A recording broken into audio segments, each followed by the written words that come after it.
Sure.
确保吹水。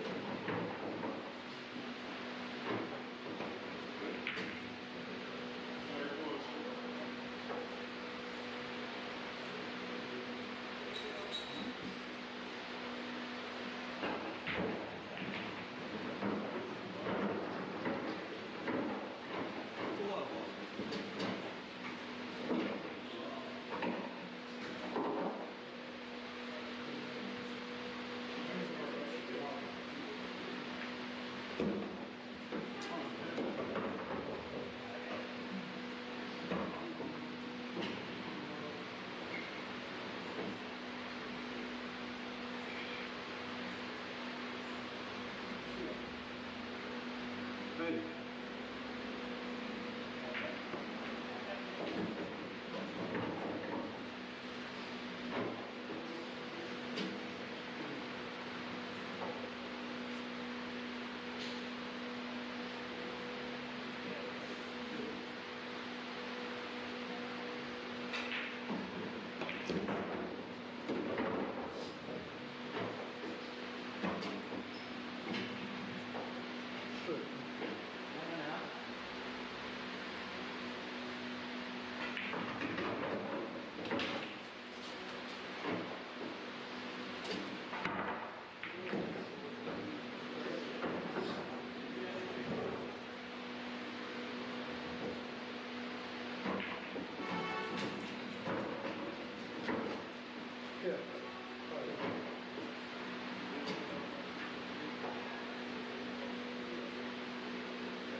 Twilight.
谢谢了，谢谢。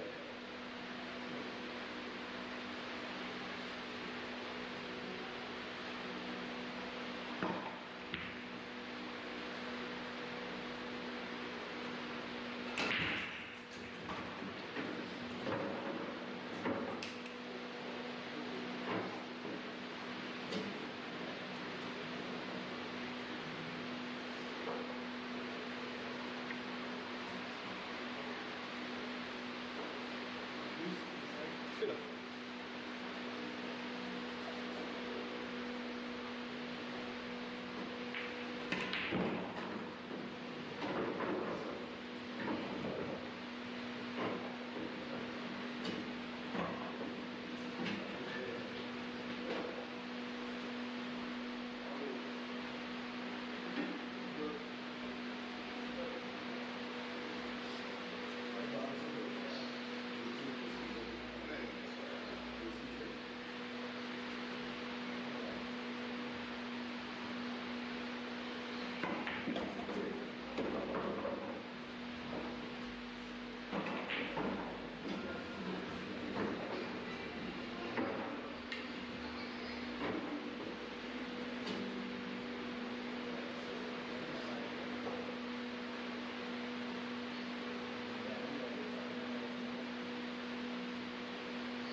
Sen bak, anamı veriyor.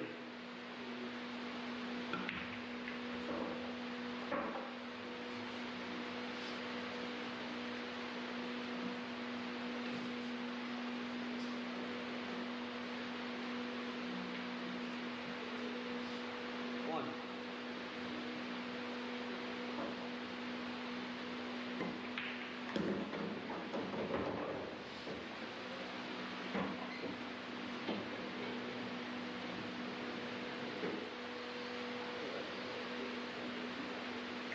What's it?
And more.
All right, Big Parish. Well, I want to say a pleasant good afternoon to you and welcome to the GPL 2025 edition, the Grenada Premier League Pool Tournament. And we are here live from the Twilight Sports Bar right here in Grenville.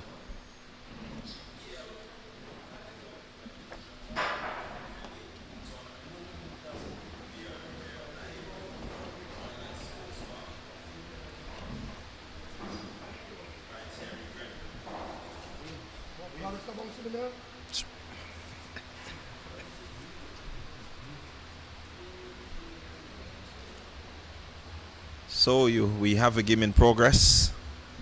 We're gonna just try to give you a little update as to where we are, but I know the stream has been on and you have been seeing some of the action that has taken place so far. You have seen much of it.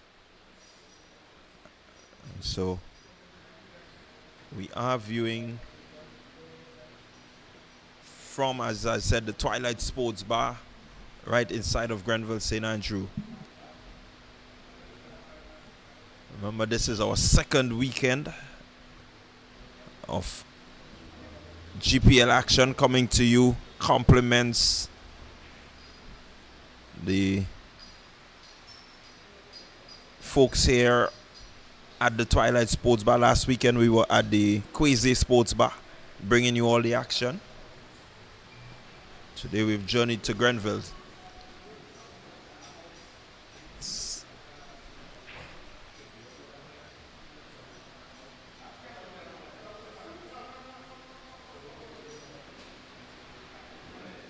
The game in progress, the game that you are seeing now, it's Dwight versus the Beast. So I think Dwight is up. And we will. It's 2-1 in favor of Dwight.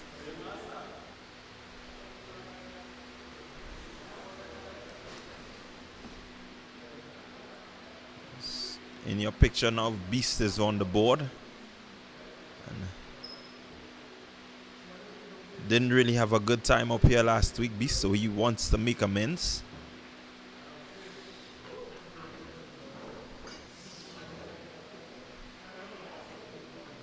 Has not started well.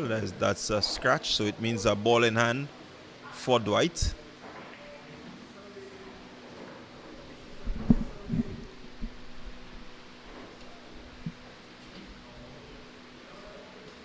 Dwight up one game on the Beast. And as we continue to say, this is a game of strategy. As much as you want to be able to clear the board and pot all your balls, pocket your balls, still have to use strategy. It's not as straightforward as we think.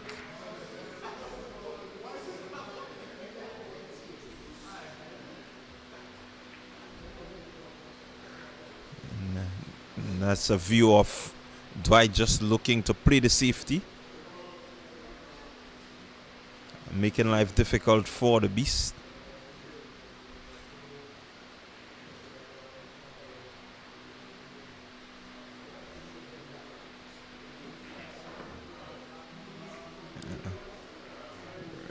Really good attempt there by the Beast too.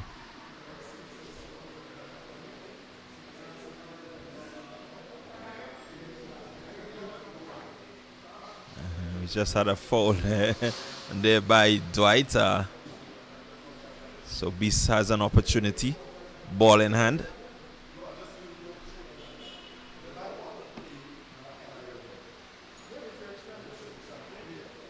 Ball in hand means that he has an opportunity to place that ball wherever he wants to. And the referee here, he's going to seek to remove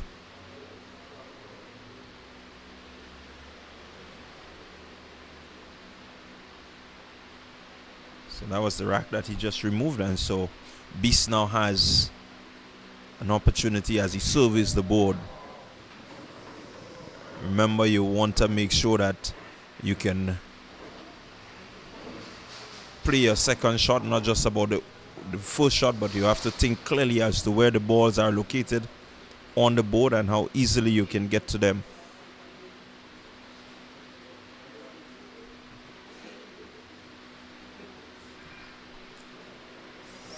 So there he is. He's looking to reverse slightly to get the 2 in the half pocket. Maybe could have reversed a little bit more. Get a bit closer to the 2 ball.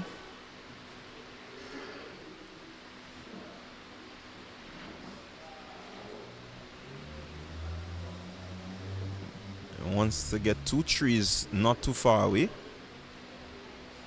So he has an option. He can either try to just stick, or he can move the tree closer as he just did.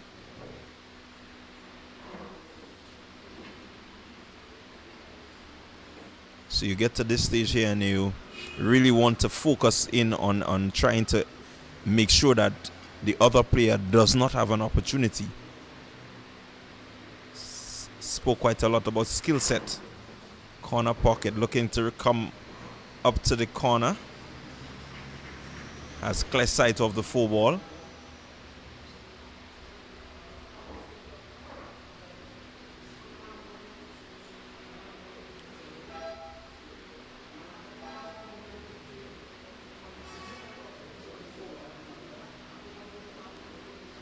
Gonna play the 4, look to maybe move the 5 away a bit.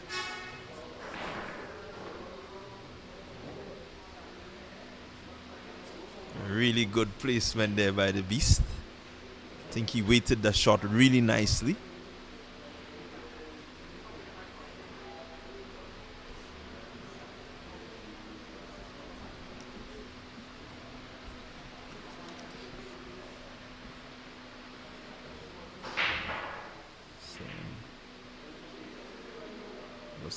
Up and comes around. Yeah, really nicely. Just a little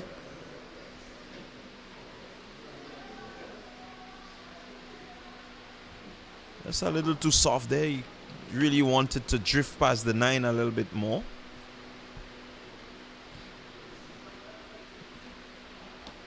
And so I'm going to welcome to the microphone our pro pool player, the only professional pool player that we have here in Grenada, and he has really been doing a lot in terms of guiding some of the amateurs, guiding some of the elite players to, you know, really upgrade themselves. And so I want to welcome Larry to the microphone this evening. Welcome, Larry.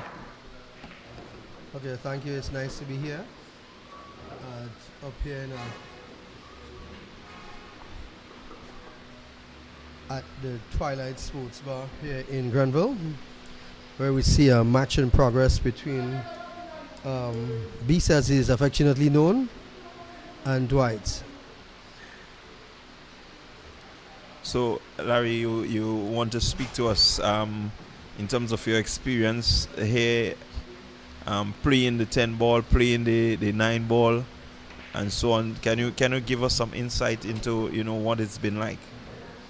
Well, I mean, actually, people tend to refer to me as a pro. I'm not a pro in the sense of the word, in that because I play in the BCA and CSI divisions in Las Vegas, of which I'm going to next month, both BC and I actually. What it is, players across the world are ranked by something called a Fargo rating system. And the so-called, well, not so-called, but the actual pros are rated when they are 720 and above. I used to be at 600 and I dropped down to 587 because I played terribly last year. So I am still up there in terms of my Fargo rating. But I'm not allowed to play the amateur divisions in Las Vegas, so I have to play in an advanced division. Because there's basically the amateur division, the advanced division where I'm playing, and then there's the pro division. So if my Fargo rating this year goes up from 587 or 581 where I'm at, and I go up to like 700 or 720, then I'll be forced to play in the pro division. As it is right now, if I want to, I can opt to play in that elite division, but I still tend to stay within my realm, which is the advanced division. But in terms of the development of pool here in Grenada, what we've been seeing over the past 2 years or so is heightened awareness and more playtime in both 9 and 10 ball.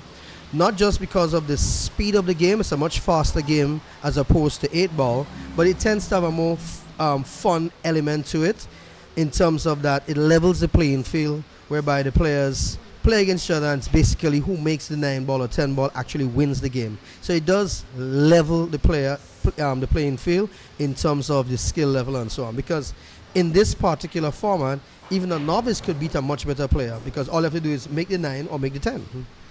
And as you just saw in the game that just concluded, Beast missed a relatively easy shot on the 10 ball. He was slightly out of position, and Dwight just capitalized on that because he was left hanging in the pocket and pocketed the 10. And that's the end of the game. Next game. Yeah, and that's the difficulty of playing the 10 ball. You play so well, you start from 1, you go all the way down to 9 to 10, and then you miss the 10 ball. Somebody has an easy shot, to win the game, and so it feels rather unfair. Well, you see, that's where the strategy in the game comes in. At this level of pool, you have to be thinking 3 shots ahead. You cannot be thinking, hey, I'm going to make the 1 ball and get position in 2. If you do that and get position in 2, and relative to the 3, you're out of position, then you'll find that even when you pot the 2, you're not in a good position to pot the 3 and then go to the next lowest ball, which may be the 4. So you consistently have to be thinking at least 3 shots ahead. I mean, basically, when I look at a table layout, I'm looking at the entire 10 balls, or at least 5 balls ahead. I don't look at my next 2 or 3 shots unless there's clusters of balls or balls tied up together. So you have to be always thinking many balls ahead, or you will end up in complications. But the key thing about 9 or even 10 ball as we play in this format now is that if you're out of position on a shot, even there is no safety per se in this game by the rules of the game, but you could play a defensive shot where you could hide the lowest ball, so you give your opponent a very difficult shot, or a shot whereby they have to play a jump, carom, or masse shot, which makes it much more difficult. And like in this, as you just saw, Beast just had the broke. It broke and it scratched. Dwight coming to the table now has ball in hand. Beast would be on 1 foul. This game, just like 9 ball, has a 3 foul option also. So if Dwight fouls him out 3 times with a warning on the second before he goes to the third foul, he would win the game. So he has the option now, and it doesn't have to be consecutive in terms of his shot play. That's a mistake a lot of people make, in that they think on his shot now he has to play a relative safe shot. That's not the case. He can pot 2 or 3 balls and then decide to give Beast a hard shot. And if Beast doesn't make a contact with it, it's his second consecutive foul. It's a mistake a lot of novices tend to make, and I tend to highlight it a lot to them to get away from that. So like, if for instance in that shot which Dwight just made, if he couldn't get an easy shot on the 2 ball, he could have just simply played it safe, and then if Beast didn't hit it, then he'd be on his second foul. So it's not necessarily just about potting balls, but it's a strategy involved when you switch from offensive play to a defensive game. Yeah, really just thank you for that highlight, because I think we spoke quite a lot about it. Even now, just that shot not really executed, and you were just saying, you want to either play where you have that opportunity, to continuously play, or you want to be able to strategize, and that right there is a foul. That's correct. Here's a technical side to this, because I should also point out I'm a CSI certified referee for the past 15 years in the States. I don't referee anymore, I just focus on playing. But I'm also the head referee here in Grenada, and I've been training a few referees. Point to note here, Beast had 1 foul, and now Dwight have 1 foul. They're both on 1 foul each. People tend to forget this. Beast now, if he happens to foul or whatever the case may be, he would be on 2 fouls and Dwight would still be on 1. It's a technicality of the game people tend to overlook. So if Beast now chooses, for whatever reason, is out of position, he decides to go defensive, and he gives Dwight a safety shot, and Dwight can't hit it, Dwight would then be on 2 fouls. So you always have to be counting the fouls. Who is fouling and who is not fouling, etc., etc. Okay, it could be a case of the 2 players could foul out each other. They could both be on 2 fouls. But he managed to pot the ball relatively okay, and he's on that low ball, and what he's looking at now is a 5-10 combo. And in this particular format, as opposed to 9 ball, he has to say 10 ball into the lower left pocket. either by indication, pointing, or making it clear to his opponent or to the referee that he's playing a combination of 10 ball into the corner pocket. If he doesn't call it, then it's the opponent to play. It's not a foul, it's just loss of turn. So I assume here, based on his action, that he has called the 10 ball in the low left corner pocket, which he missed and he scratched. So from the standpoint of fouls, Beast, because he played an intervening legal shot, he's now back on one foul, and Dwight is also on one foul with a ball in hand. A really good explanation, and that shows the insight. And so that's why it's good to have you sitting here, so that you can help bring some clarity to the person's viewing. And so Dwight has quite a lot to think about. Really wants to set up this game in a way that it is easy for him to just continuously pocket the balls. So a lot of thought has to go into what you're doing. It's similar to maybe a chess game where you have to think about the moves ahead. Well, you see, the problem that Dwight is facing right now is the presence, ironically, of the 10 ball. Believe it or not, the 10 ball, that's a problem ball. Because if he pots that ball, he's going to go one rail or come backwards to try to get onto the 6. He decided to go forward. He's out of position to get onto the 7. He needed to come off the rail a bit more, so he could have drawn the cue ball backwards to get the 7 in the lower right pocket. But because he's out of position now, he could opt to play defensive, could run around the table, or he could try to draw the ball back around the 9 ball. Go one rail of the right-hand rail to try to get position on the 7, probably back and a half. And that's what he's doing. He's shooting low right to drag the ball to the opposite side of the table. You saw the spin and how the ball acted to try to attempt to put the 6 ball in the same position. Yeah, really good shot there by him. Maybe he just wanted to come a little more forward of the rail, but still in a good position. Has a good view where wants to remain somewhere between the 9 and the 10 so that he can get to the 8. But he's going to play this softly and go forward to try to get position 8. He made it, but as you see, he played it too hard or too soft. Well, in this case, he played it too soft. He wanted to roll past to a stop shot, so he snookered himself on a 10 ball. He could play a kick shot, but most of these guys know they like to go airborne. Everybody has jump sticks, so he's going to fly over that 10 ball and call the 8 ball in that same corner pocket, as he has just indicated to the ref. He has to call that shot, because in 10 ball, the shots have to be called, but obvious shots do not have to be called. But in the case of a jump, carom, kick, combination, or masse, he has to call the shot, otherwise the shot wouldn't count to be a legal hit with the other player to play. So he's going to go over the 10 to try to make the 8 and hopefully get position at 9. He missed the ball completely, so it's a ball in hand to Beast, which is a relatively easy cleanup with the 3 balls just in the middle of the table.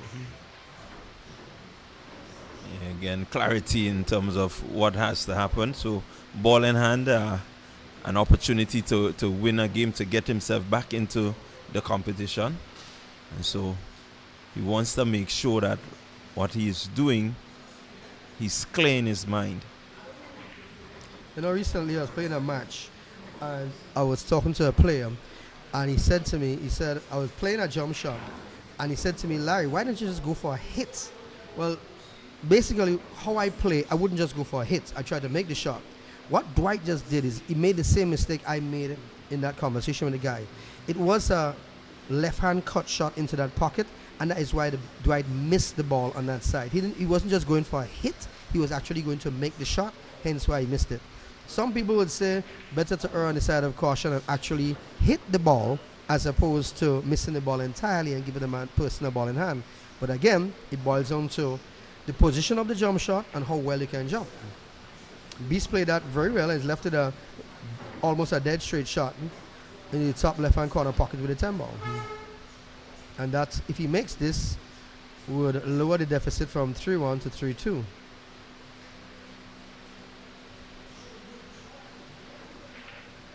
And he has successfully made that shot, so the score now goes 3 to Dwight and 2 to Beast. Yeah, and this is something that I in conversation with Beats last week, I highlighted the need for, the accuracy, the shot accuracy to improve, because looking at the 10 ball tournament,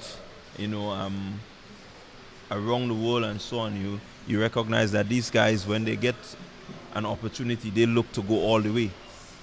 You use whatever safety in the event, but generally, looking at some of these professional players, they want to go all the way. Well, one of the challenges we have here in Grenada is, and as a referee, and I've been a referee for a lot of years, when I was studying to be a referee in the States, we had to do a lot of physics classes and so on. And I try to impart this on people I'm not necessarily training, but assisting them in a game. The atmospheric conditions makes a huge difference on how balls react and play. Now, if you're in an air-conditioned area, the relative humidity in that area would be very low. So as a result, the balls would tend to skid on a table and spin less and slide a lot. What that creates is that you have much more movement on the table. Now, if you're in an area like where we are tonight, where it's not air-conditioned and it's a bit humid, what happens is that the ball is sticky. And because of that, the ball tends to throw more and grab more, so you get more spin, so it holds more on the clock. Let me try to explain this. Some of the shots that are available on a very slippery, slidey table are just not possible on a sticky table, because on a sticky table you can't massage as easily and you can't jump as easily. The ball tends to stick to the table, and obviously it rolls much slower. So players have to take that into consideration when they're playing certain shots, how the ball reacts, especially when it's coming off the rails and so on. If the rails are more sticky, the ball tends to move slower. So in terms of your positional play, it makes a huge difference. To get back to the point, professionals do have that problem. Everywhere they go, the conditions is exactly the same.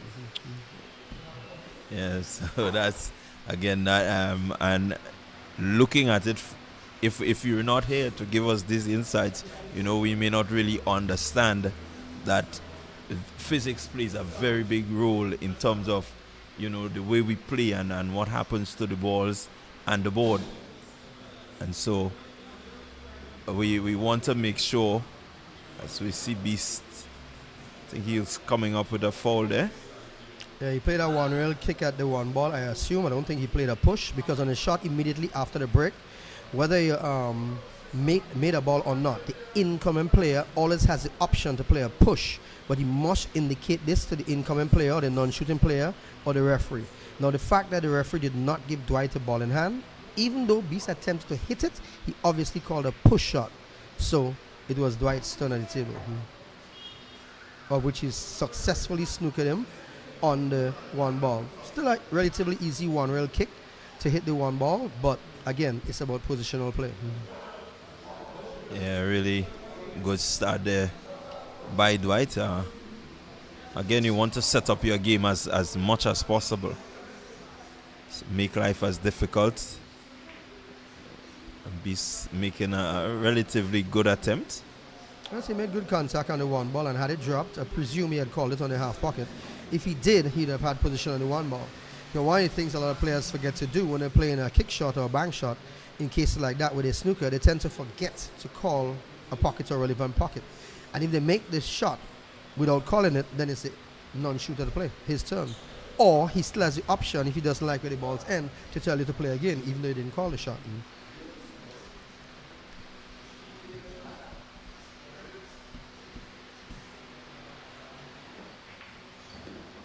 Good execution there by Dwight. Again, getting relatively good position on the two. His concern will be getting to the other ball after he plays the two, so may just decide to, as I was just about to say, reverse it. So he has reversed to get the three. And again, may just want to reverse the ball slightly, get back into so that he can get the 5. Well, the angle he had, he couldn't really get, didn't really get that much movement to get position on the 4. But in other news, on the other table, the non-TV table, What I'm just hearing now is that match has just been concluded. That match was between Melvin and Jester, of which Jester was victorious in that match, defeating Melvin 5-0. It was a whitewash. So we call it whitewash, just as the cricket game. That's correct, yes. Yep. So you really want to avoid the whitewashes then, and you want to push your opponent as far as you can. I recall a game that you played in last week where I think it was Peter. He came back and won a game off you, and you were ahead, and he was able to just rally back. That's correct. I had Peter 4-2, and I missed the 10-ball cut shot. And again, one of the things about me, I tend to, because I'm practicing to play a lot nowadays, I'm practicing mainly in an air-conditioned area, because when I get to Vegas, the temperature in the room is going to be 68 or 69 degrees. So I'm practicing heavily with Beast, and sometimes with Corey also, under those table conditions, because it's not going to be sticky in Vegas. It's going to be, Vegas as it is zero humidity, and it's going to be a very low temperature. So the balls play radically differently. So we've seen that nice overhead shot of the balls there, and Beast has a lot of thinking to do. I think Dwight has done really relatively well in terms of his positioning of the cue ball after he played the shot. One of the things about the design of this tournament too that's very unique, you have to keep in mind that for how this event is designed, for over the 3-week period, the players are not eliminating each other. Basically, they have 9 matches to play over 3 weeks. Each day they're playing 3 matches. At the end of those 9 matches, what is going to determine is the position for the final day, which is now a single elimination event. Let me throw some more clarity on this. People are going to say, so what happens when you play and you win and you this, that, and the other? What's going to happen is that for the final day, in terms of the layout, the top ranked player in position number 1 will be playing against the person in position number 16. Position number 2 will play against 15, 3 will play against 14, etc., etc. So there's an advantage to actually playing well in the preliminary rounds, because it determines who you're playing against, which doesn't really say much. In theory and statistically, the higher ranked players are supposed to win. But as you know, this being the type of game it is, anybody could win on that day. And on that final day, it's the same race to 5, but it is a single elimination. So once you lose your race to 5, that's it.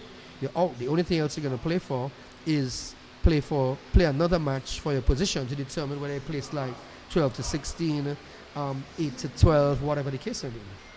So it's a single elimination. But I don't want to get caught up into that too much, because we have today, we're playing here at Twilight, and that was a good hit. Now, if Beast had called, or whoever shot that 10 ball back into that pocket, he would have won the game. But it appears to me that the mere fact that the referee is looking for the ball, he made a clean contact on the 4 ball, so it's not a ball in hand. But because he did not call the 10 ball into the pocket, the 10 ball is spotted. And the non-shooting player can either shoot or tell the person who made that shot to play. Obviously, he's going to take the shot because the 4 ball is wide open. So again, we're getting acquainted with the rules and trying to have you educated as to the game of 10 ball. Something that I know that we're not too accustomed to. Most persons who grew up playing pool, they grew up with the 8 ball, and so this event is really a good educator for many of us in the way that we operate the 10 ball here in Grenada. So really, I'm happy to be sitting here by you. I think I've gotten so much insight that maybe I may just decide to come out and see what happens for myself, because I played a little bit of pool before 8 ball. So maybe just that knowledge, I may just decide to join you guys with the 10 ball. Well, the rules of 10 ball is pretty simplistic. Other than the push shot, it's dead simple. Always hit or make contact with the lowest numbered ball on the table. So based on, if you look at the current game in progress right now, the 5 ball, he has a 5 ball shot on the half.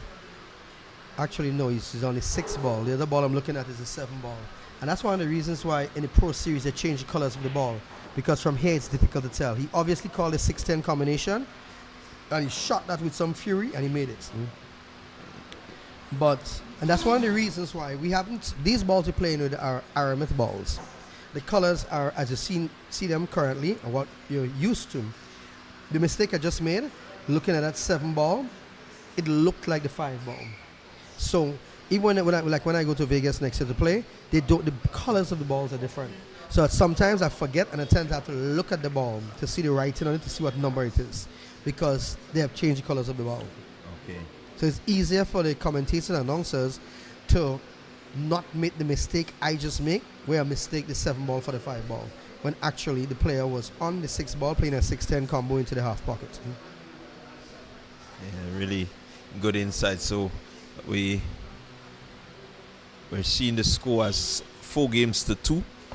Dwight is in the lead.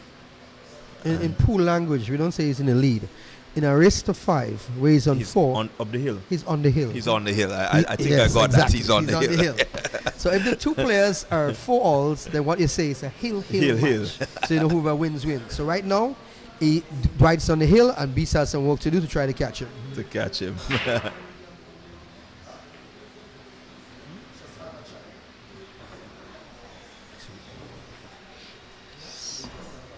So the situation of the game is that Beast has quite a bit to do. Dwight is already on the hill and steering victory. So Beast, after the break, wants to make sure that he gets himself back into this contest.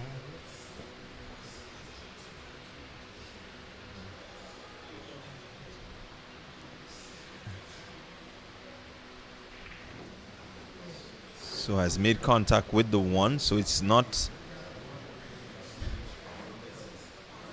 necessarily a foul shot. He has played the combination. Now he has a free opportunity at the 1 ball which he pockets. And I think he's clearly in line for the 2.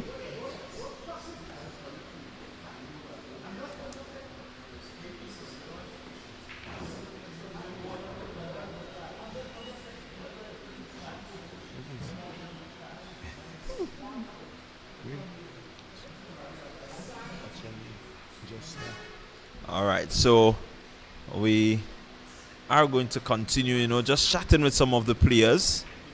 So we see Beast making a really outstanding shot there. 4 ball in the corner pocket. Now has to deal with the 5, which I'm suspecting that he may go to the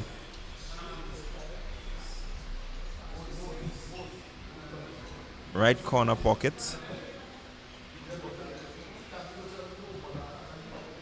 As I welcome one of the players, another one of our players here at the Twilight Bar. So we look at the shot from overhead. Cuts well, Beast, and maybe just getting a nice little angle on the 6 as I welcome Jester to the microphone. Jester, what's your thought on what Beast has just done? Yeah, well, I think he has a good angle. But the angle to get the 7 is going to be difficult, because once he caught that day, he would end up more or less behind the 9, based on the angle he has. So let's just see. So he may just need to play it a bit harder. Maybe double reel and get back. Double reel won't even get him back there. See a double reel. I know he tried exactly what you were saying, because what you were saying is maybe double the best chance he had. Yeah. Because if he plays it soft, he would end up behind the 9 or scratch on the middle pocket, the center pocket. So that means that Dwight have a good chance now to really capitalize on that. I think he might just hit the 7 in the corner pocket there and then hit the 9 straight up, like up my side here. Looking at it, I was just saying, looking at the position of the cue, he missed. intends to reverse. May have reversed he didn't maybe really a little have to. harder than he wanted Well, to. yeah.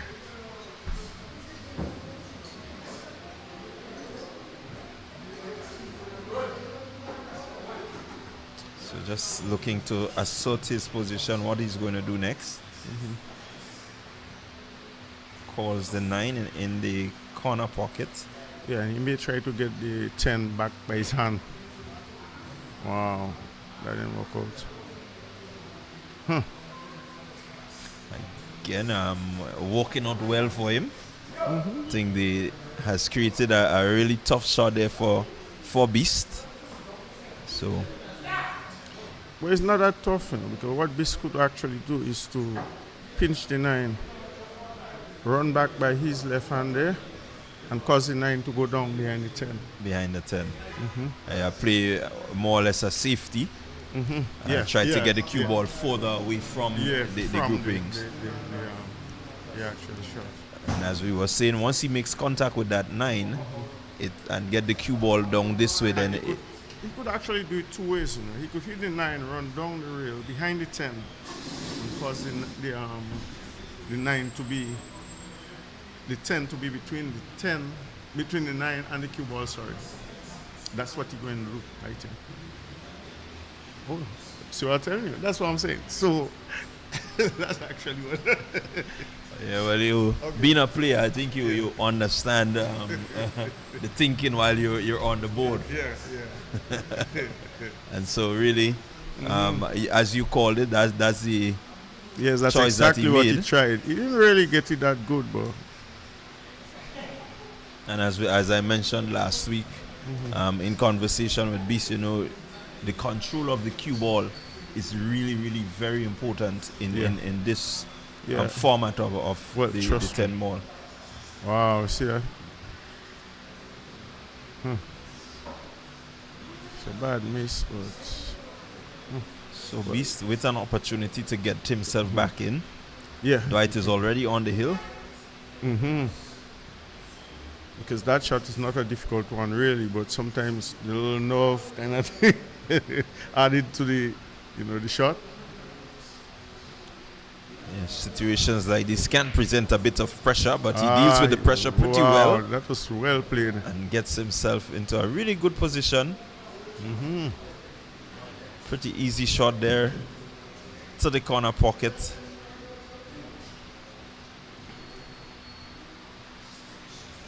Wants to make sure he doesn't rush. Well, guys, thanks for the opportunity to be here and say a few words. But I have a game in a minute, and that's with the man himself, Lawrence Noel. So before you go, how has the day progressed for you so far? Well, it was really good, The only bad patch I had, because actually the first game I played was with Harry. I had him 2 up, and then he came back and gave me 5 straight. And then I played Melvin. I gave him 5 straight. So, it's not the worst day for shopping. Well, congratulations to you, and we hope that your next game you will be successful. Yeah, thank you. Right, as you continue to jostle for positions, because we know it's rankings. Yeah. So you want to finish somewhere at the top at the end of the preliminary round. Well, for me, so it doesn't matter, because I've been there, done that. So. All right. Well, it's been good talking to you, Jester, and a pleasure. We'll look at you as you go along. Okay, then. Thank you. So it's 4 games to 3. Dwight is on the hill. Beast looking to come back and maybe get himself on the hill also, so that we can have a square off in the final game. Or this could be the final game. Let's see how they go about.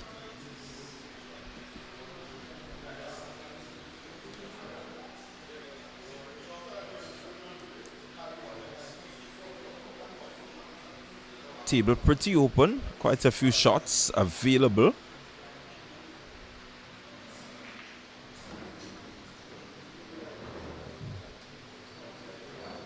So Beast will want to use this opportunity to make sure that he gets himself on the hill.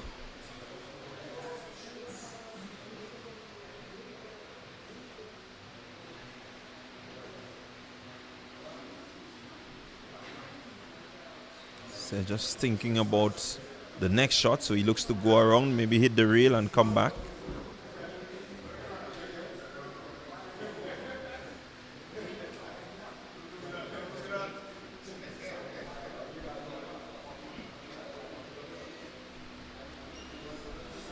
So it's a pretty difficult shot, but may choose to just.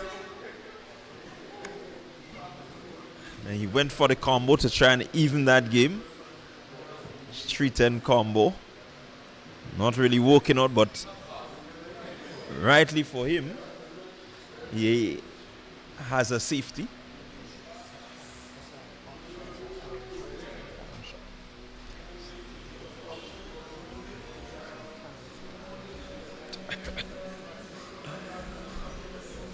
So we have a ball in hand. And Beast may just decide to try 3-10. And that will be carom or combo. Not actually a Combination shot. Threw the cue ball onto the 3 ball and then tried to use the cue ball to pot the 10 ball. It's a carom shot. What he did this time is a combination shot where he played 3 into 10. You don't have to play the incidental kisses or whatever else have you. You just have to name the ball that's being potted. In this case, 10 ball, or let's say 10 ball straight. He doesn't even have to say 3 into 10. It's obvious that he has to hit the 3 ball first. Right, really. So I think he will be happy to get himself on the hill. And as I just said a while ago, both players being on the hill, it's a straight shot as to who wins will take this match. And that's the thing about 10 ball. The incoming player always has the advantage, obviously, because he's at the table. What can transpire here? He can legally break the balls, because one of the things that I did not mention early on is that on the break you must hit the 1 ball first. Hence the reason why the 1 is at the front of the pack. He can actually make a ball on the break and be left with a very simple combination, and the game is over in 2 shots. He can't win on the break. If he makes it 10 on the break, he comes back up. But he can make a ball and the 10 ball sits in front of the pocket. Next shot, play a combination, game over.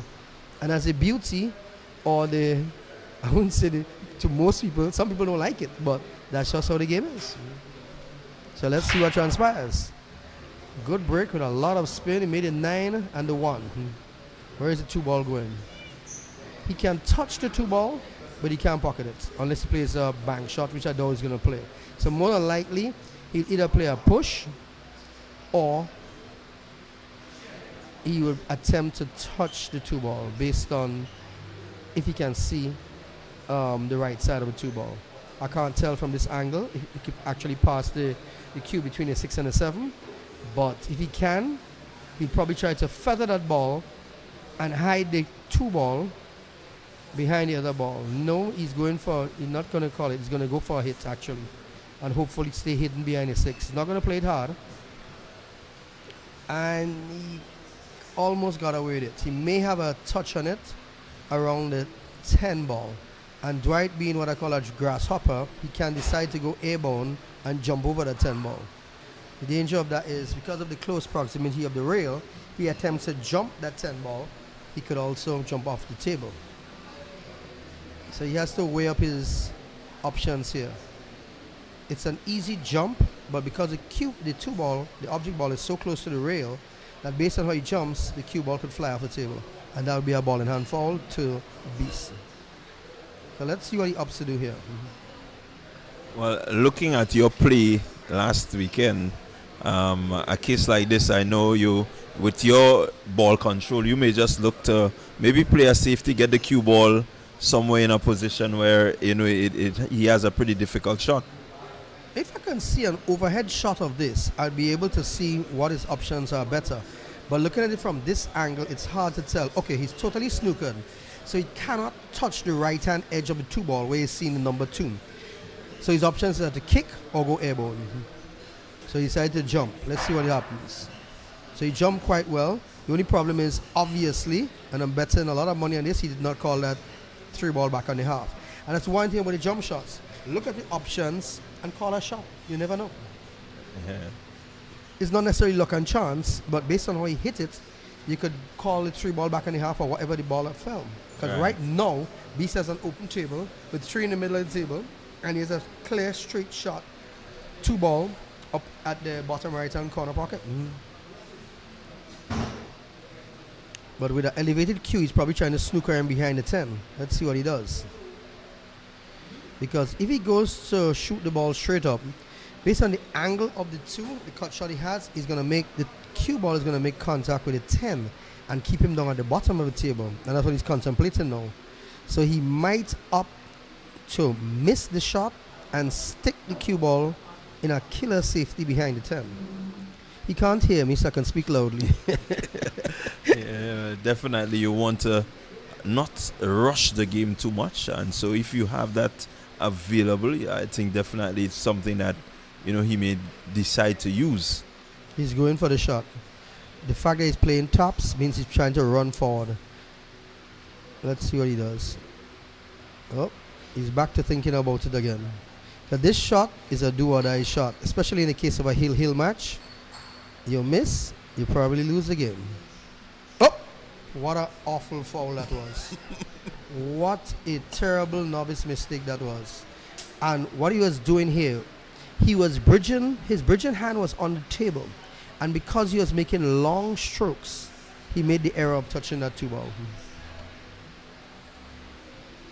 Well, it seems to still have just in Larry.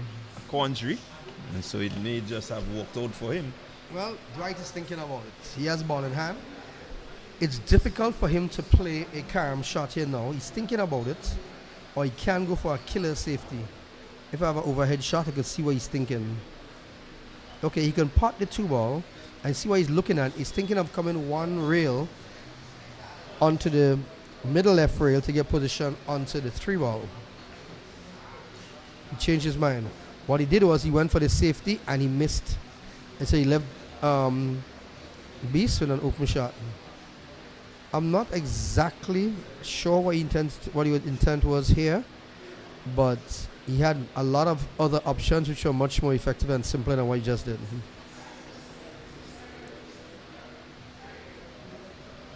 Beast may be able to make this in the lower left pocket. Body language would say a lot. So let's see what he opts to do. Well, he's scratching his head, hand on the waist. Yeah, really thinking, looking to see where he goes from here. Again, as he positions himself, I think you will get an idea as to what he's thinking even better. Can we have an overhead shot to see exactly what it looks like? Yes, he could cut the ball. He has to be careful. What he's looking at, he has to be careful of the scratch back on the opposite half. And again, he has to be thinking position on the 3 ball relative to the 4. He's going to play that with some high left spin to come up on the top rail. Oh, he played an inside spin. Ooh, did he tie up the 5 ball? Not sure. Personally, I would have opened that angle, but he decided to close the angle. Because you can use spin, either left or right, inside or outside spin, to change how the ball behaves when it comes off the rail. Now he's just going to try to stun the ball to the lower right side of the table to get that easy shot on the 4. Well executed. His position here is perfect. A lot of people tend to make the mistake that they prefer to leave themselves with straight shot. When you have a straight shot, the only thing you can do is go forward or backward. How he is right now, he can use spin or power to get anywhere on the table.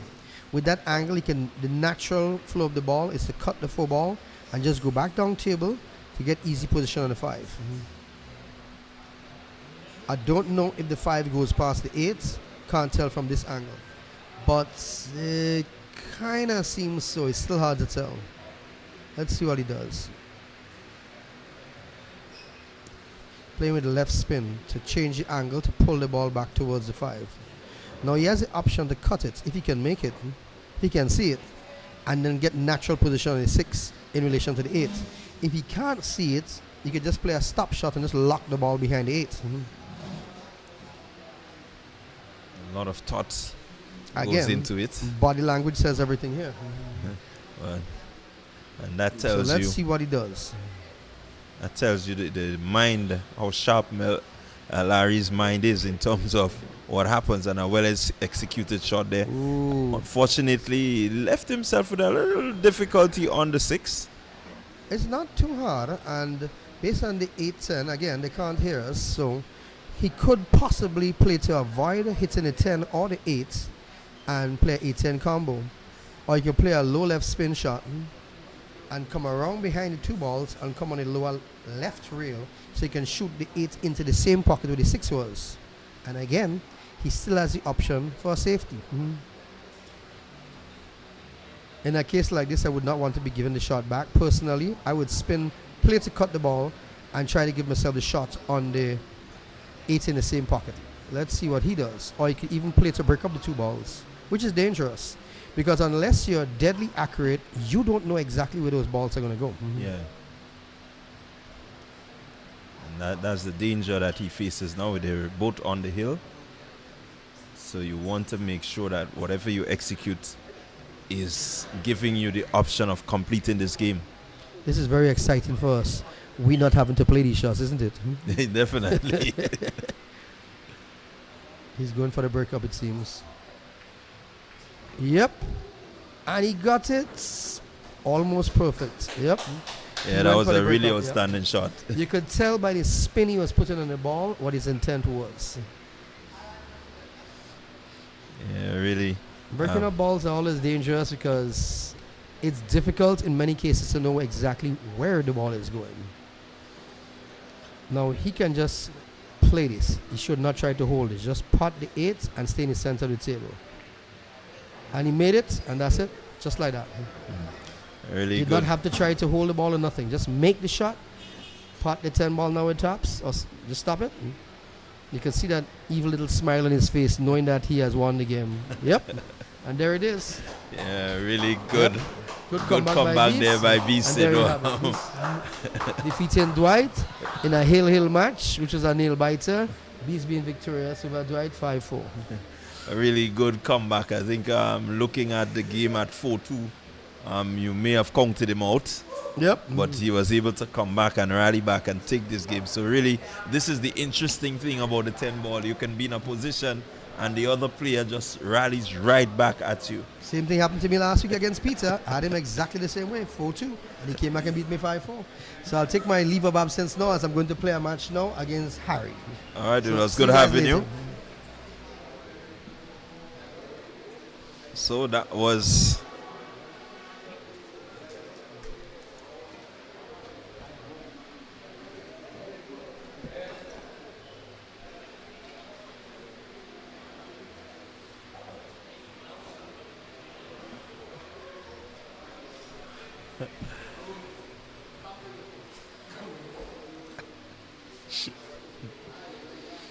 so we are going to be seeing another match.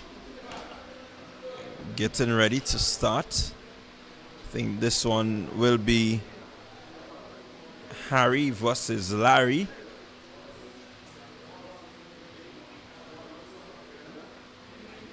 As we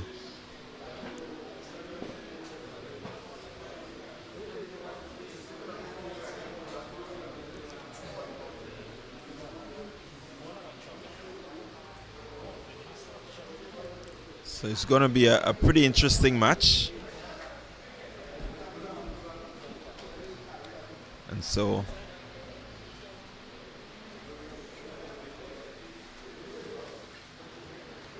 two players who show really good control over their cue ball.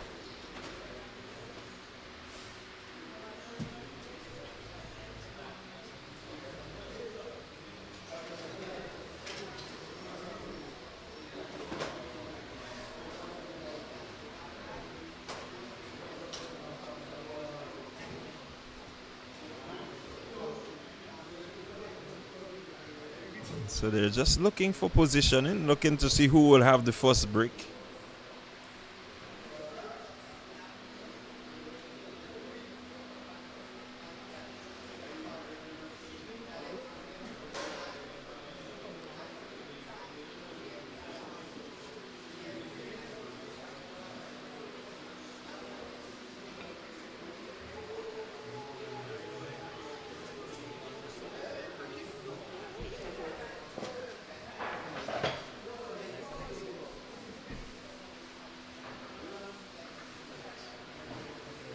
So it's a pretty interesting matchup. I think Harry, we've seen, has really good control.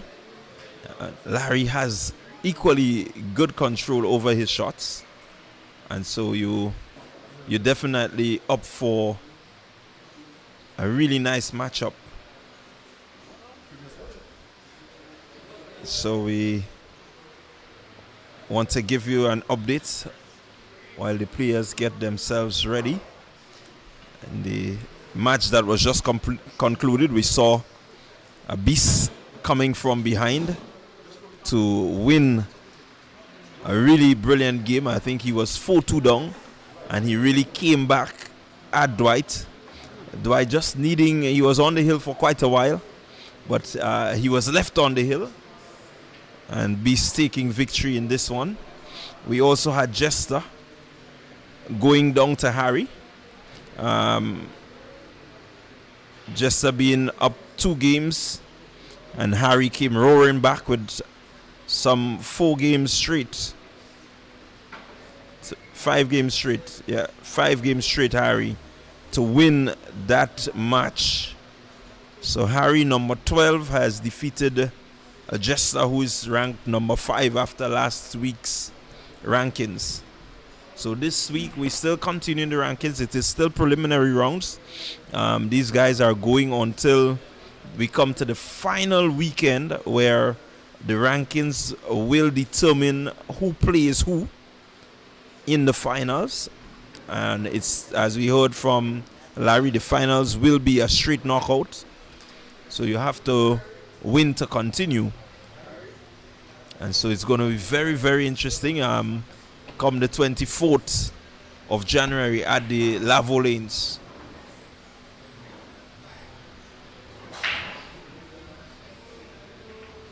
So Larry with the break. Pretty even break.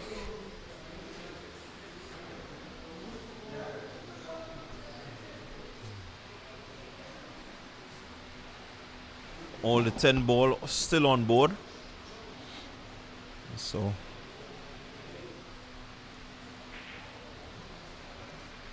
think it's a game, as we said, of 2 very patient 10 ball players. May not necessarily look to be too aggressive. As we see Harry coming up there with pretty cheeky shot.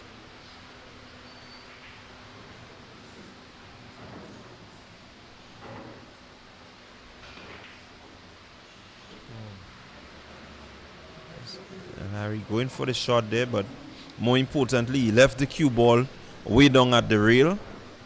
And so Harry not having a direct shot. And as much as possible, when you have so many balls on bowl, it is still much easier to really hide the cue ball. And so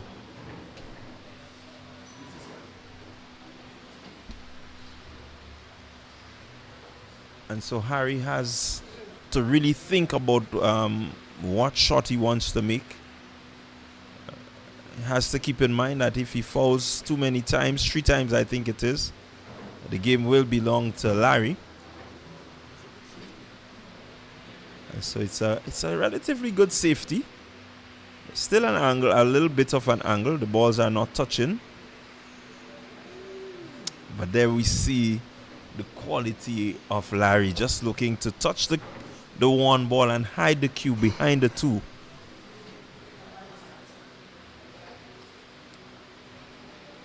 And so Harry will not want to foul and really get into a position where, you know, he can lose because of fouls. So he wants to make sure that he gets to the ball, touches the ball at least.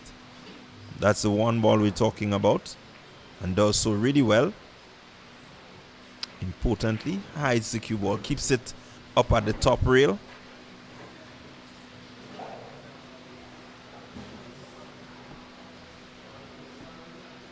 So it's a good, interesting start to this game. I think if it started so tough, then we just may see this continuing throughout these matches. So I will. Now, if that shot is that, if that was the shot that was called, and so Larry taking a really brilliant shot there to just close off this game. Really, I don't think anyone looked at that combo. Larry has a really good eye. You know, he seems to have surveyed the board well. And so that shot was clearly something that none of us may have really looked at, to go one up on Harry. So it's Larry 1. And Harry yet to get off the board. But a really outstanding shot there by Larry to go one up.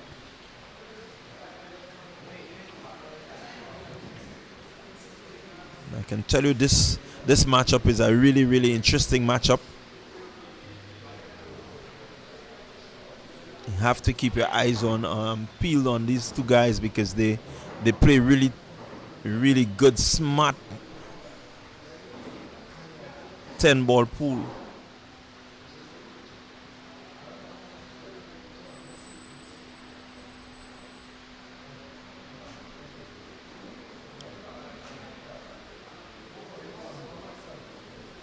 So just to remind you that you're looking at the Grenada Premier League pool tournament, and this is our second weekend.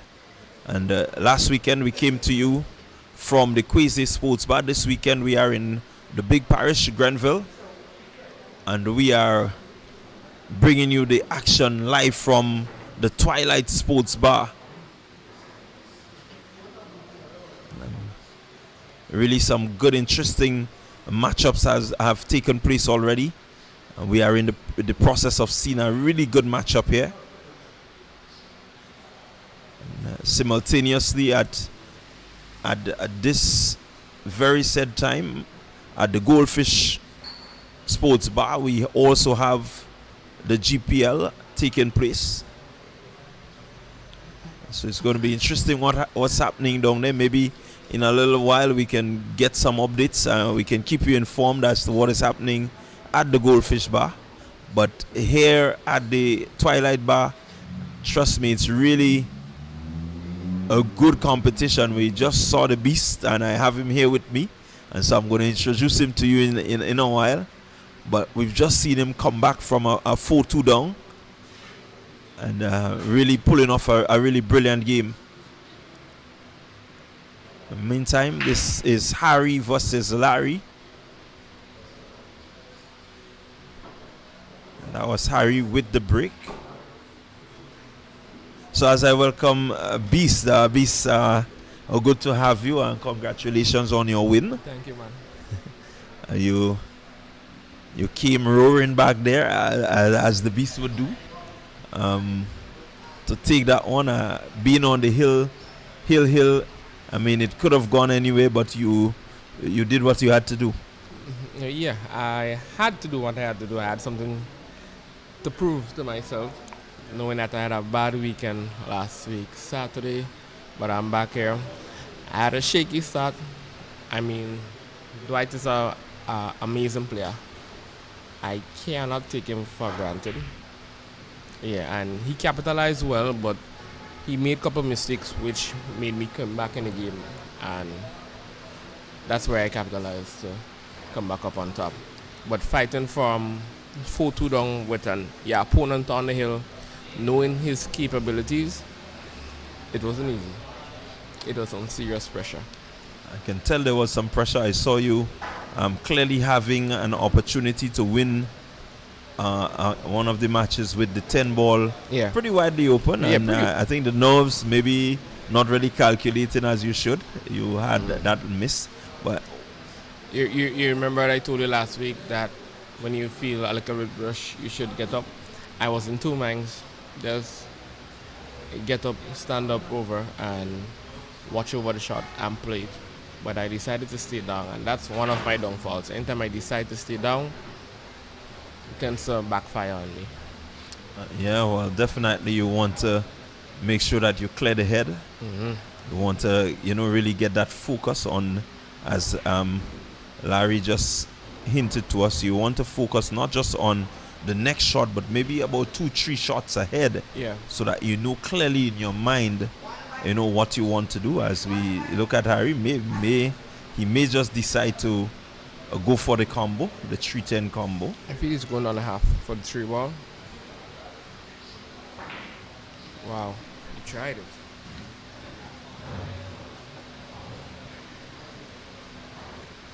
Yeah, really. You look at the position there, and it said that he had that combination in mind. Execution wasn't there. Let's see if Larry will capitalize on this. He should come around the table for the 5. So again, good positioning. You can get the 5 definitely in the half. Maybe look to move the 7 ball, maybe just to a bit more central of the board.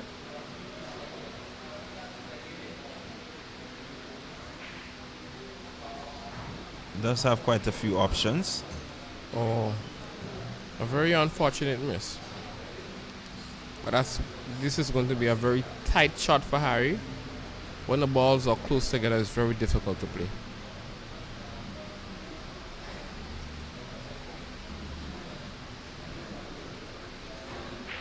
Again, not really seen Harry. What he has.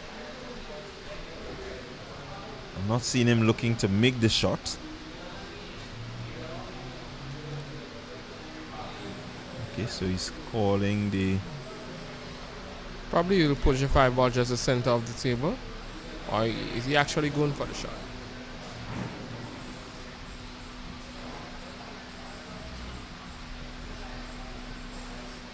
Yeah, that was a pretty aggressive move there by Harry. And so he has left himself pretty wide open. I would say too aggressive. Knowing Larry's capabilities, Harry should have just gone for the safety right there. So Larry with the opportunity to go 2 up.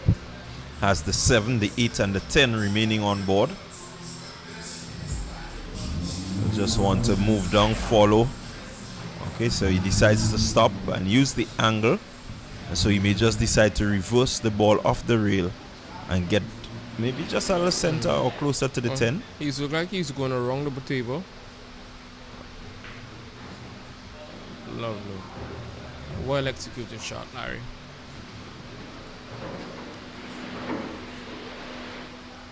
So Larry looking to take that advantage. Don't expect him to miss that one. So he's 2 up, and Harry has a job to do. Harry has shown that he's capable. He came from 2 down to win 5 straight earlier, but he's playing a player with a different thinking. As he say, he's a pro player on the island. He went to Vegas a couple of times. He did well over there as well. But you want to know what amazed me? Larry has never beaten Harry in a major tournament. So I wouldn't just count Harry. I wouldn't count Harry out of this one. He has the capabilities to come back. Well, we've seen it on display already for the day. Came roaring back from 2-0 down to win 5 straight. And so definitely Larry, I know, will not take him for granted. You look at his his disposition right there, and you can tell he's relaxed. He's focused. Yeah, he's pretty comfortable. And he's smiling. comfortable. He's having fun today.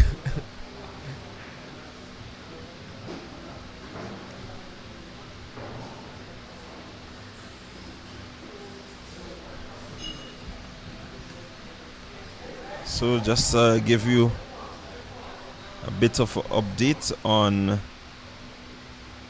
the games.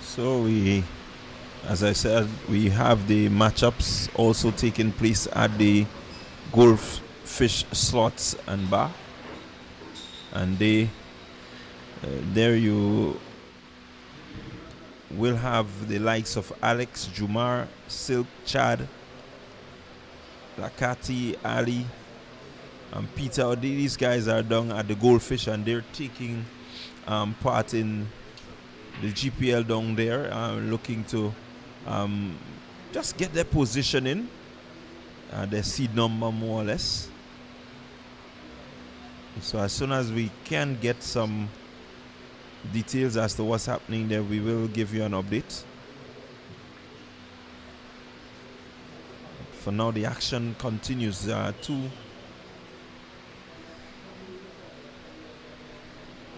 Two very interesting weeks. Last week we started, and can tell you it was really a week of good comeback, and players really putting on display their patience and their willingness to just use the cue ball. So you see a break by Larry.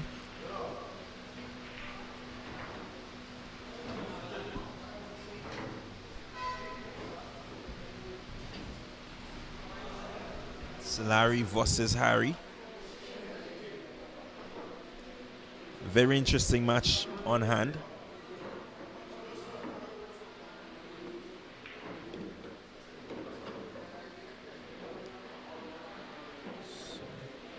Pretty open board. Harry with a really good opportunity to come back into this one.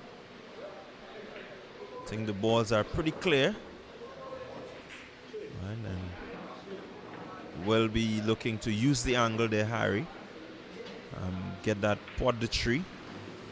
Really come off the rail and get a good position on the 4.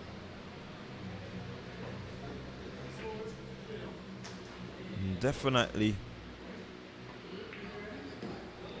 doing well, looking to create that angle again. So he may just decide to just get the 5 in and maybe look to stay just around the 7 region.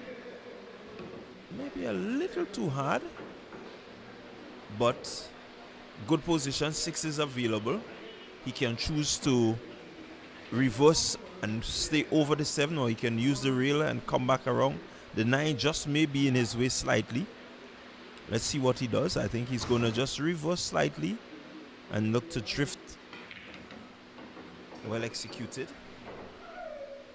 Well executed shot. He has a nice angle for the 7. And can still get back around over the 8. Maybe have the option of the 8 in the half or corner. Let's see how he goes. Wants to execute. He wants to get back into this game. Exactly as I called it. And so he's nice clear shot at the 8. Wants to make this and position himself just center the board to make sure that he gets that 9. And then from there, I think it's all over once he gets this one. That's Harry there, just looking to showcase the skill. This would be a really, really good finish once he makes this. And he is down, and he shows you that he can come back, from being down. Looking to make the shot, and really came roaring back in this game, not giving any opportunities to Larry to come back in this one.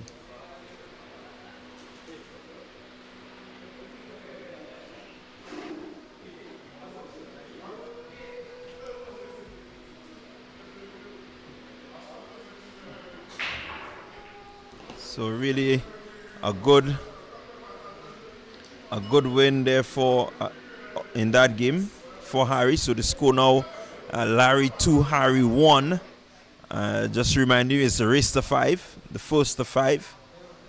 We just saw a very interesting race to 5 where the Beast came back roaring from 4-2 down to being hill and then taking a really good victory. I am joined by, so we have Melvin with us, and we're gonna just continue to speak to these guys, get some insight into, what's happening with them. Melvin, you don't seem to be having too much of a good day today. Not really. I'm holding a result card in my hand that says you've just lost a game to Jester. Yeah. Jester, after losing to Harry, has really come back pretty well. It's unfortunate that you have to be the victim of that. But how has the tournament progressed for you so far? Well, from last week it was good. Today it didn't start off that well, but I come back good against Larry. Unfortunately, you win 5-3. But with Jester, it was unfortunate. The score tells different than how the games actually go. If you watch the game, you might see something different. But I can't fault it. That's how it goes, because sometimes it happens just the same for me. I might say luck was on his side, but it happened to everybody. Sometimes you do, it don't matter what you do wrong thing and you still end up on the right hand. It just happens like that sometimes. All right. Well, that's the way the cookie crumbles in this 10 ball. We've seen, guys have open shots and they've missed. You have opportunities where the combo puts you out of a game. So there's a lot that has to go into in terms of your thought patterns. But let's hope that you can bounce back. You have one more game remaining today. Yeah, I will bounce back. Even if it's not today, but next week there as well. Yeah. Well, I'm looking here to see where you're located on the table. Oh, right on the top. So from last week, you were way ahead. Yeah. You won all your games last week. So maybe after today, I might be probably somewhere in the center, and hopefully rise back up to the top on the 3rd week. Well, you need to get yourself up there, because the top, as I've seen in this 10 ball competition this year, no one can really see, that you're on top. The way the games go, one mistake can really push you out. Exactly.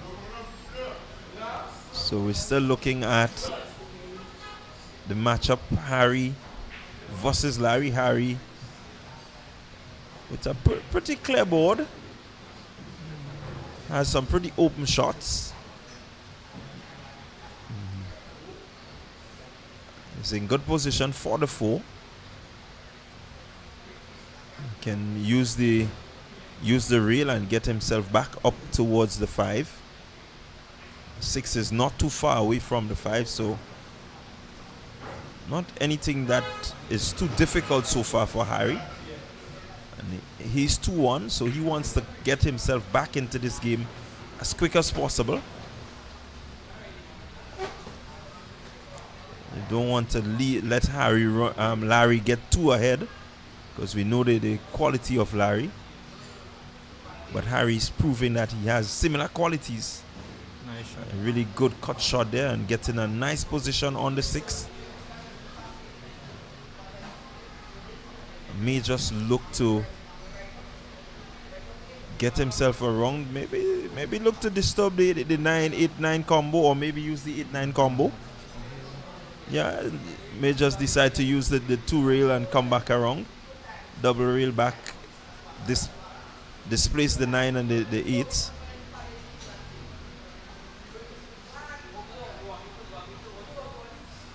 See how he goes around and Perfect.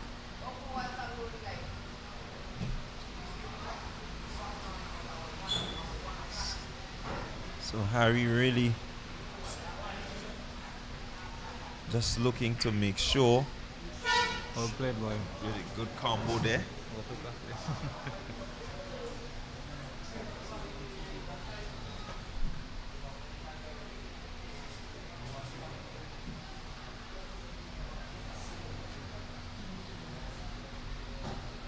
So Harry looking to maybe go straight down the rail to the corner pocket and keep the cue ball just at the center right there.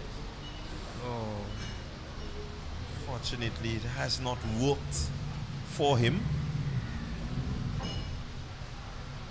So he leaves Larry with quite a few options. Really, too many options open to Larry. Yeah, kind of tight. He can stick, he can reverse, and come back slightly. Oh, he can also use this option. So Harry there not really committing a sin there by not making that shot. Needed to make that shot. But as we've seen from him, he's not out. I think he knows how to come back as Larry goes 1 up again. So it's 3-1 in favor of Larry. So Melvin, you had a pretty decent run last week. You got privy to quite a few of the competitors. This week you're playing another group of competitors. In terms of your play, who would you say is your toughest opponent so far? Larry. Noel. Because you have 2 Larrys. Okay. But he always my toughest competitor. So then, everybody know he's a much better player than me. So then he motivates me to play him. And then when I beat him, actually when he beat me or I beat him, we'll just give one another attack.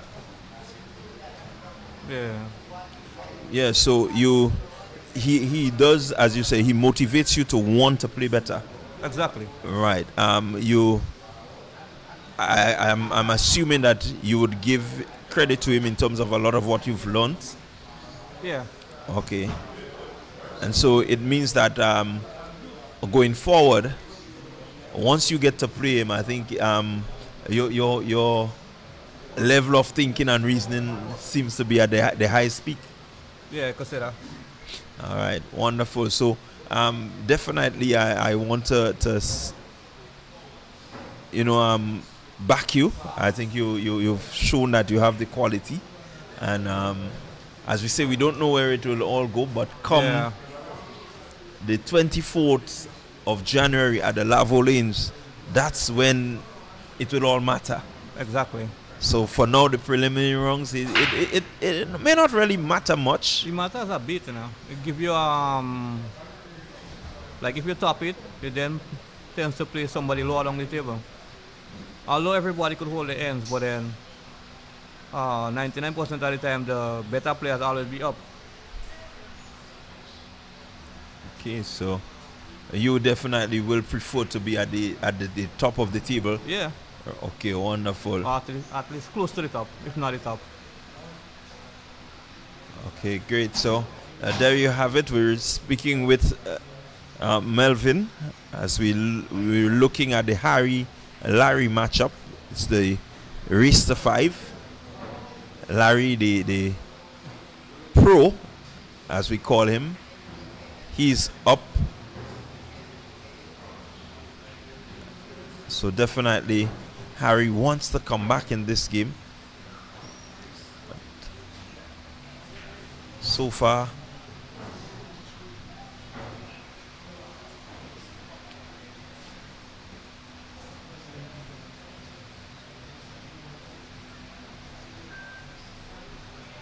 Larry just making some really good shots.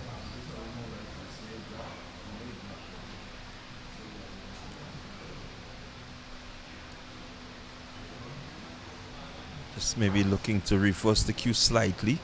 Remain just around this. Beautiful, well done. Has a decent angle on the 4.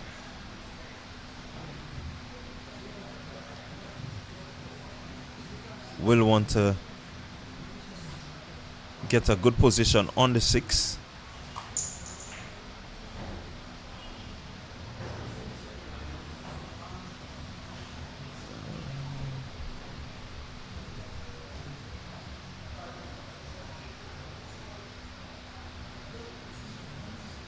So he has the 5 ball on board, rather.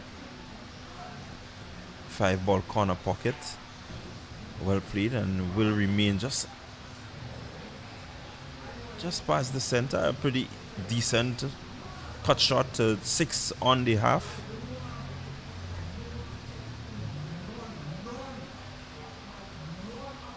He just decide to go around, as I was just about to say, go around and come back. So he used the rail, get himself back over the 7. Look at his positioning of the cue stick. It means that he's going to pull back off the rail and come back up for the 8.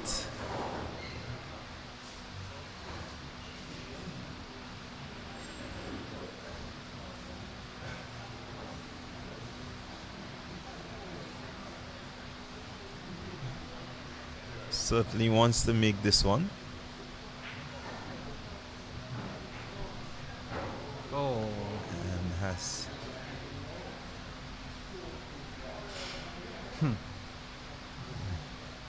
it's worked out well for him in the end. Still hasn't left Harry with a open shot. He may just decide to use the band shot. May just decide to use the band shot, or he may try to use a safety.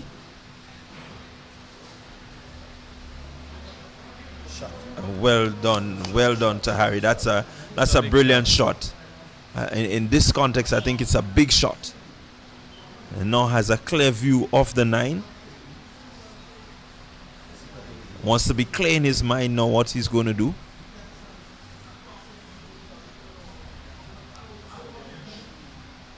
We'll just look to play nice and easy. Well played, boy.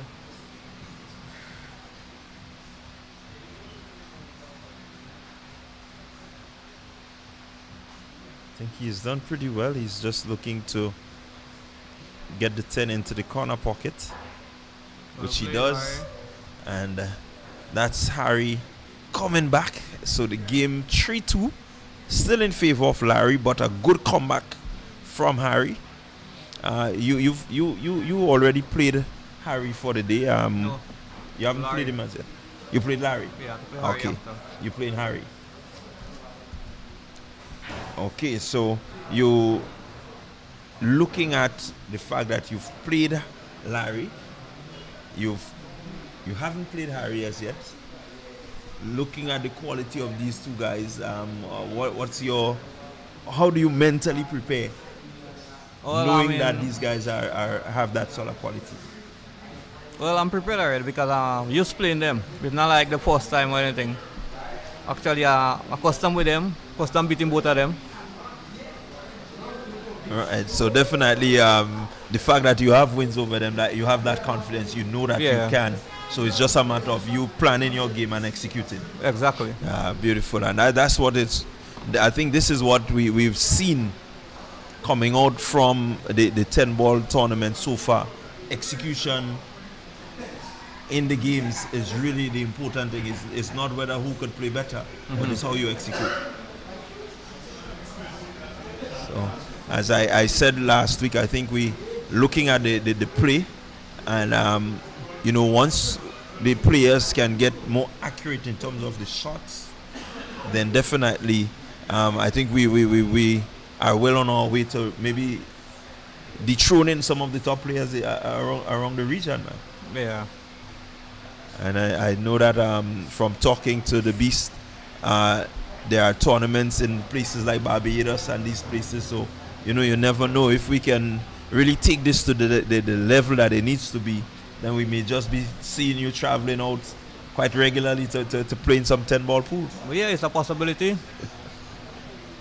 Yeah, so we're chatting with Melvin. Melvin, not having the best of day today, but we still know and understand that nobody's out, because this is still preliminary round. They're just jostling for positions, the top position, and the players want to make sure that they're ranked in a way that come the 24th of January at the Lavo Lanes, where it's a straight knockout. The one playing 16 and two playing 15, and we going all the way down the road, straight knockout. So you have no comeback. It's just a matter of win to stay in, and that's the final. So we're here at the Twilight Bar, and we're bringing you the action. Party Grenada, Naz and Colin, they're here, and Wayne is here taking in the action. I mean, I think he must be satisfied with what he's seen so far. And I mean, you viewers at home, you should be satisfied with what you've seen.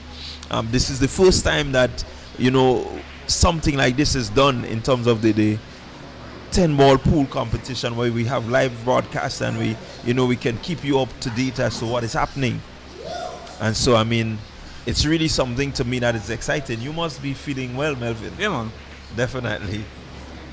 And, I mean, you can sit maybe a day or two from now and look back at the games you've played. You can go to the YouTube channel, Exactly. look back at your games, see what, So it's really good to see, that we can bring this Exactly. to Grenada like this. Yeah, it's always it's a upway from here.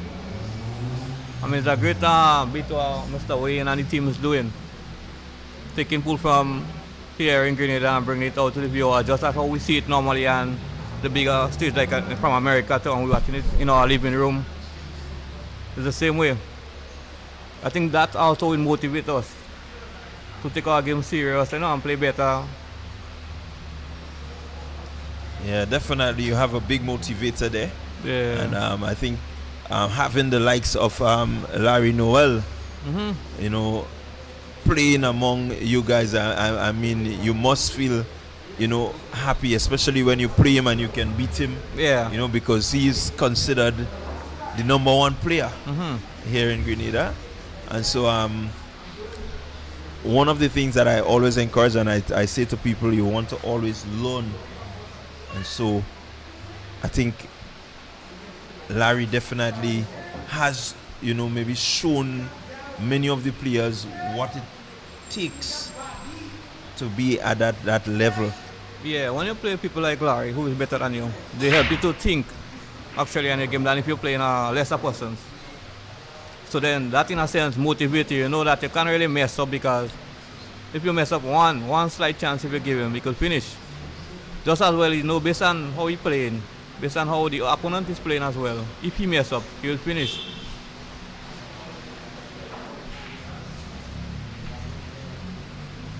So a pretty keen matchup on hand. Larry versus Harry. The game is at 3-2 in favor of Larry. And what I've seen from looking at the games last weekend is that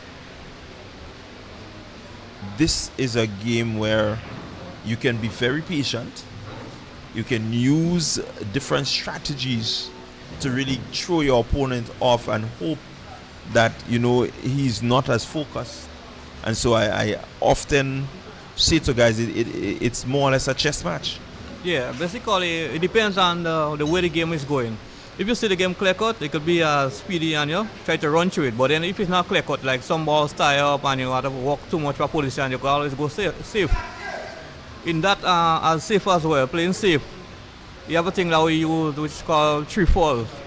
So if a player give you 3 balls in hand consecutive, that is like loss of game. So it's not always about packeting all your balls. It's also about using strategy.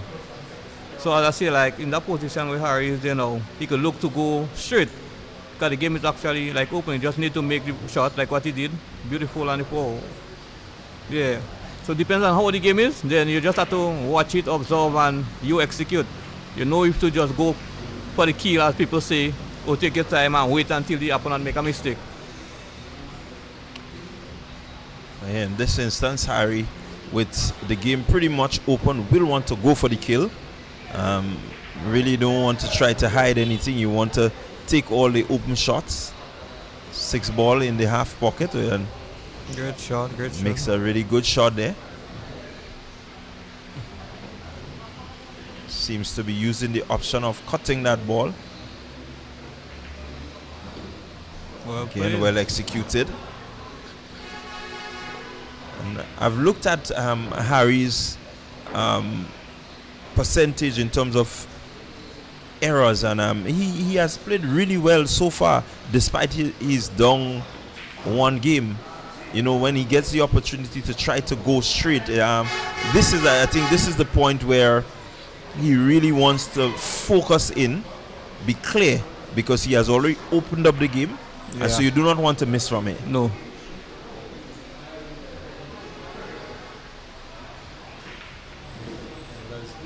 Oh no, shit. That's unfortunate. And that's what we're saying. You do not want to reach into a position like this. I mean, this is committing, the highest level of atrocity you can create.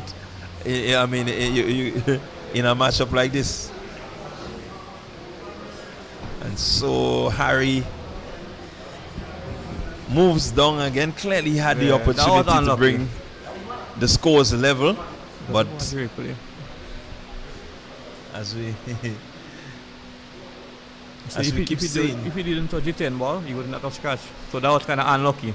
Yeah, I think definitely if he didn't touch the 10, you know, he had a clutch shot at it, but unfortunately he touched the 10, and that brought his downfall. So now Larry is on the hill and steering victory.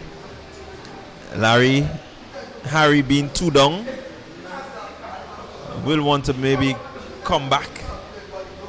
We saw the Beast being in similar position earlier and was able to rally back. And I think this will test their mental capacity, how they handle the pressure. And so as pool players, you have a lot of pressure that you have to deal with. Yeah, depends on how the game going, I'll say, yeah. But I think if Harry had won this game, the pressure would have been back on Larry as well. Similar to when me and Larry was playing, Larry had me 3-0 and we come back 3 hours. So the game is not really over until it's over, we could say. Because I see people come back from 4-1 to win 5-4. Yeah, and that's the beauty of the race to 5. You know, many times we think about maybe 8-ball pool where the best are 3 or depends. And so sometimes it's good to have that opportunity to really get more games in. Yeah, a longer race give you a better opportunity. Yeah, definitely. And so you would say you enjoy the format of the 10 ball? Yeah. Okay.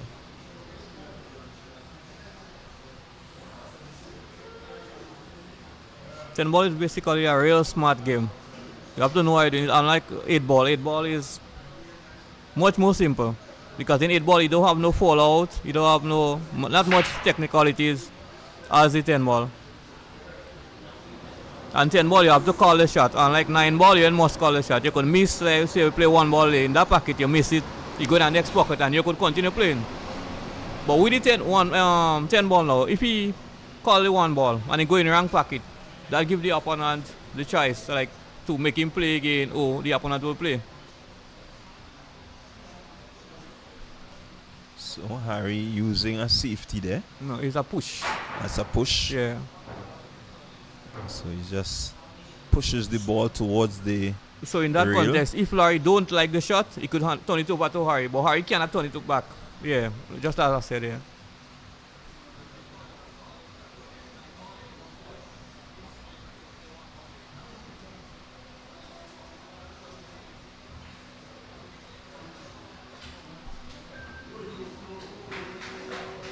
A really good Yeah, that shot. was wonderful. Really, really good shot. You looked at it there and you wondered if he was going to make it, but he did.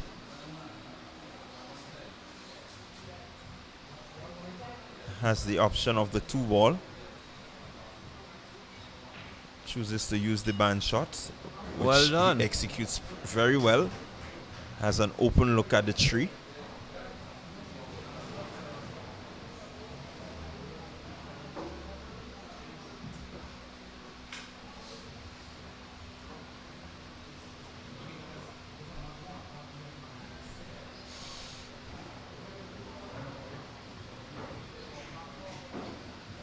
Tree ball into the half pocket, getting back.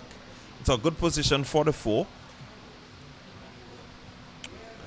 4 ball, he will want to just maybe use the band, come back around over the 5 ball as he does now. Has a nice little angle there where he may just decide to move the 7 slightly away and have a pretty open shot at the 6. Can also choose to go in between the 10 and the 7, which he does. Well done. Which he does. So he's in between the 10 and the 7, has that shot at the 6 ball.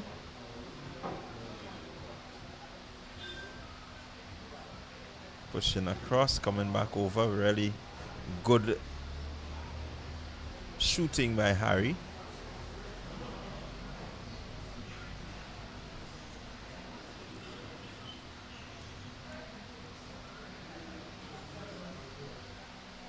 Again, his control so far of the cue ball has been really good. Let's see what Well he does played, now. Well played. Wonderful. Gets up over the 8. He's going to get a clear shot at the 8 in the half pocket. Has a clear shot at the 9 once he makes the 8. And this is where you want to keep your nerve. Well played. Want to keep your nerve in these instances.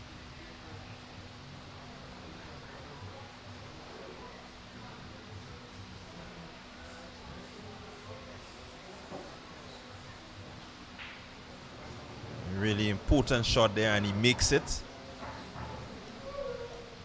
So has a clear shot at the 10, which I think everyone knows that Well done. Well quality done. as he can come back. And so a really, really good game there from Harry, taking the opportunity and just going straight home with it. Exactly. It was a well executed game because the first instant he played the push shot, which Larry Noel give him back, and he just take it away from there. Make 2 wonderful band shot. Kick as we call it in that instant because he hit the rail first with the cue ball, then contact the object ball and packet it. So that was well executed. So Harry looking to come back. Larry is already on the hill and steering a victory. And Harry coming back in this one, not giving an opening to Larry. I think this is what he needs to do if he's going to get back into this. If he can pull a victory from defeat, definitely he has to ensure that he continues with this level of accuracy.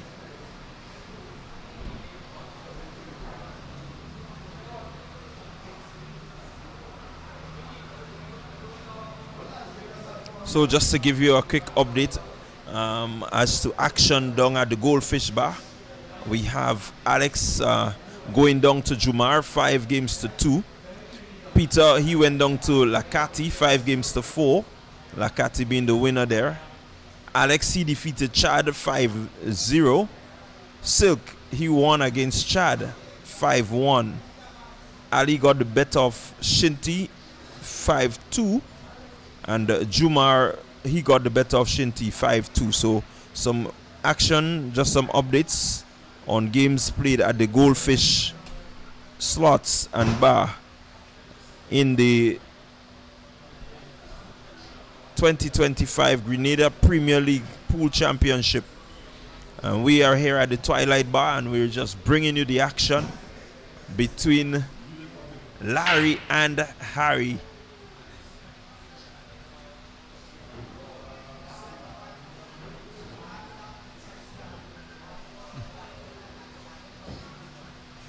So Larry with the opportunity to close out this game.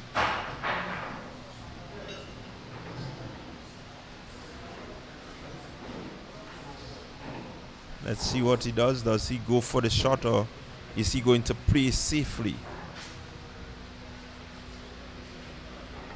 Setting up to make that shot. Not executed as he would like.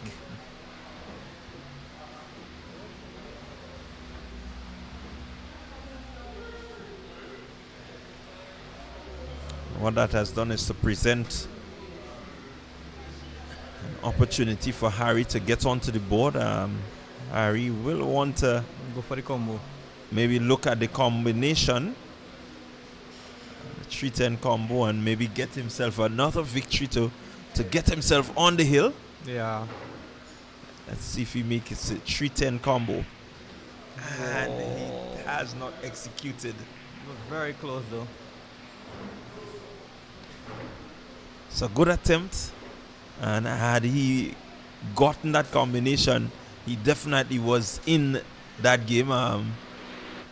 Will be 4-alls or hill as we say. Yeah. And nonetheless, he survives. Opportunity is still there.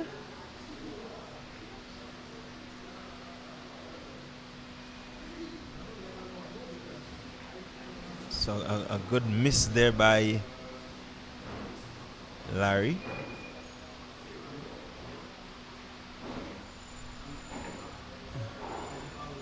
Harry looking to get the through ball in the corner pocket. Has to avoid the 8. He does. Nice shot.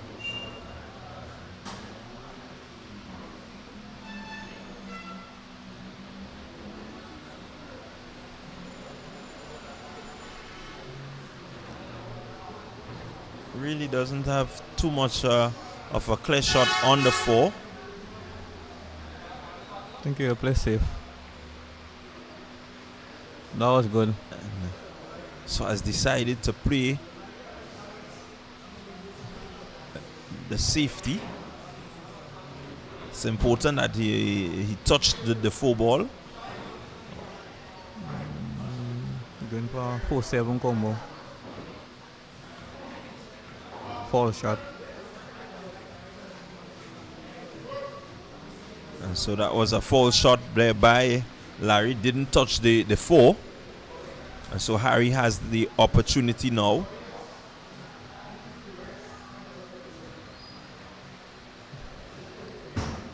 Has the 4 in sights.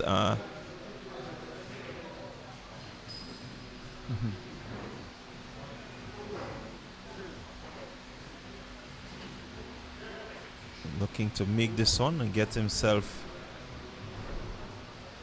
to the 6. May just decide to cut the 6 into the corner pocket. Oh, the 5. Oh, my bad. Yeah, not.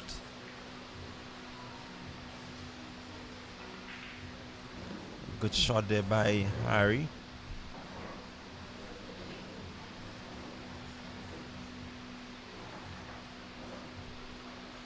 Really good positioning on the 6. You will just run the cue ball off the band and get over the 7.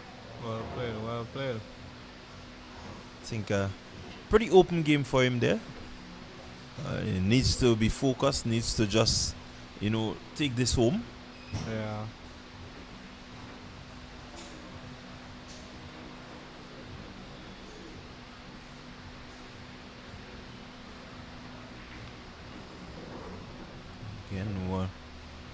Good weighted shot.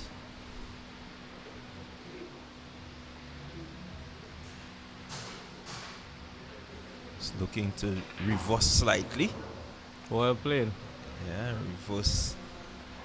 As a clear shot at the 9 corner pocket.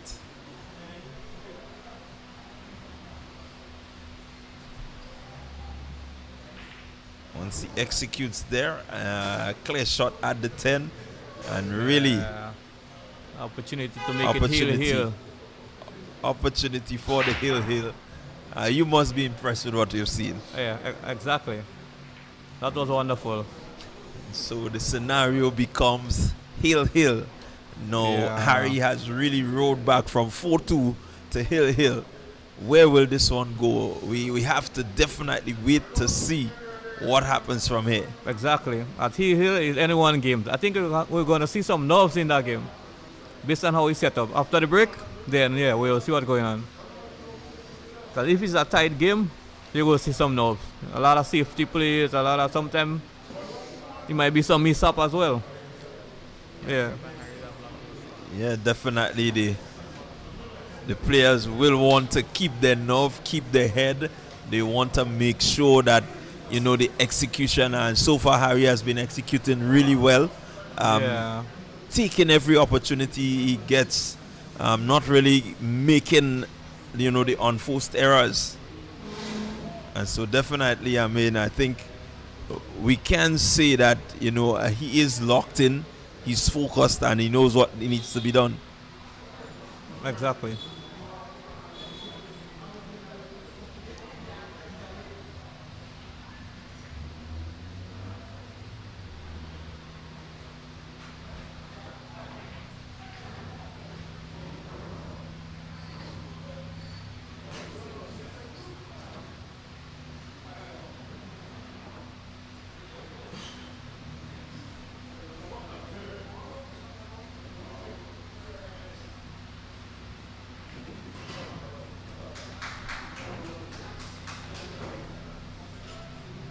So, Hill, where does this one go? Let's see. We're going to look at the break. And with the break, we have the scratch. Quite a few balls being down. So it makes for a very interesting game from here. We have quite a few balls down. It's an unfortunate scratch, and it's like it's up to Harry now to take it away or give it back to Larry. It's a pretty open game.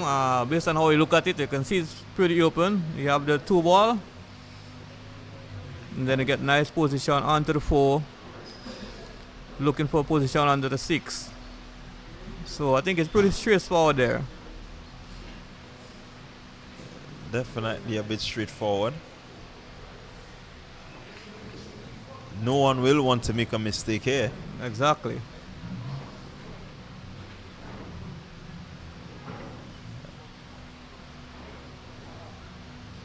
I think anybody missed the die, that's the end of them. And so Harry will want to continue his flawless execution. And looking good so far. So far, you just have to avoid the 9 ball and the 10 ball, and it's good.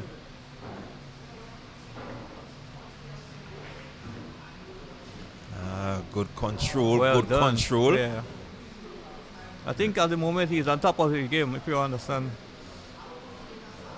I want to agree with you. He really looks on top of his game. Very focused. Has that confidence.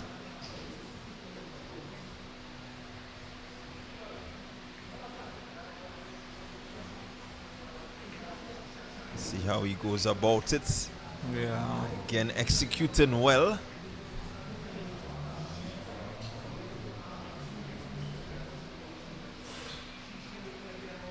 And Harry has just that's a wonderful won comeback. himself a game, coming from 4-2 down to defeat Larry 5 games to 4. This is a comeback. I think this is the second time that we've seen this type of comeback from the players here at the Twilight Bar. I mean, that was wonderful. really big games happening here today. Really big games. I must congratulate Harry for his execution. I think he has really been on point. You cannot say that he has made much mistakes after the first two games being almost down and out. Coming back with, flawless execution on the last 4 games. That was awesome, and I have him here with me. He's here. We're giving him a chance to just, settle the nerves a little bit, compose himself, and he's going to talk to us. Coming up against Larry and being in that position, 4-2 down. You can see that he was determined. You can see that, he was ready to execute. Harry, how do you feel?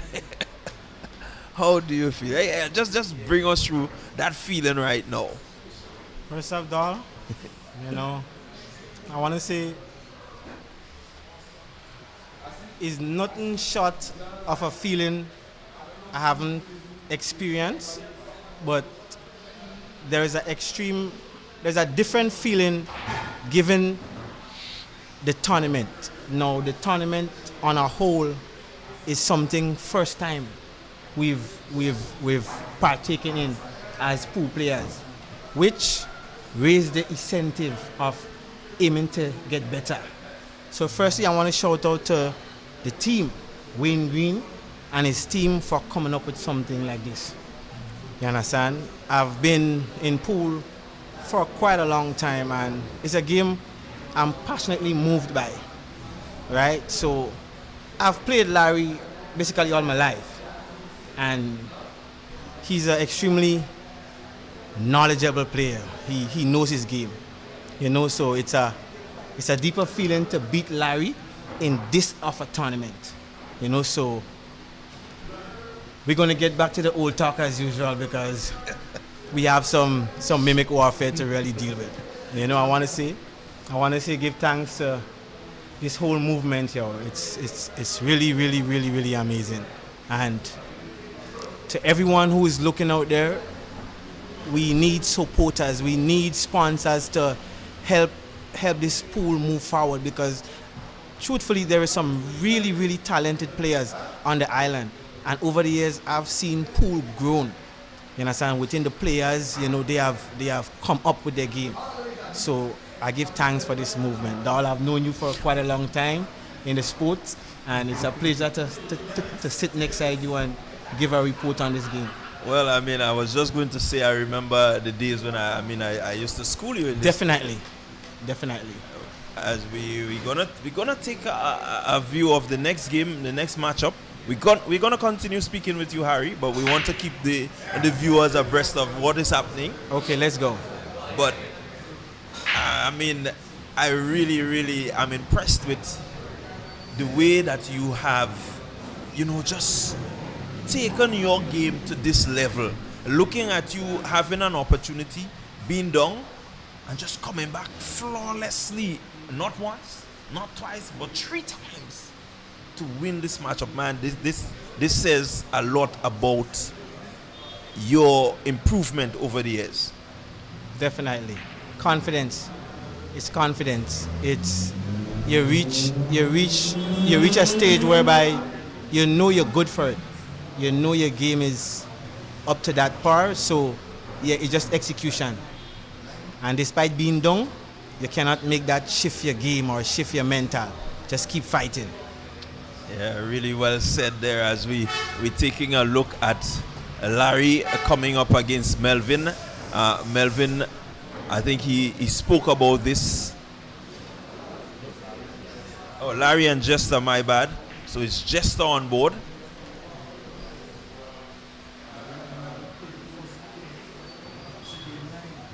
Larry and Jester, game 9. Yeah, game 9. It's Larry versus Jester. And so Larry, I know he will want to come back. You're 4-2 down, you're on the hill, and you would think that, man, once he makes a mistake, I have it. But Harry, no mistakes. We know this too well. No mistakes. We know this too well, doll. I've been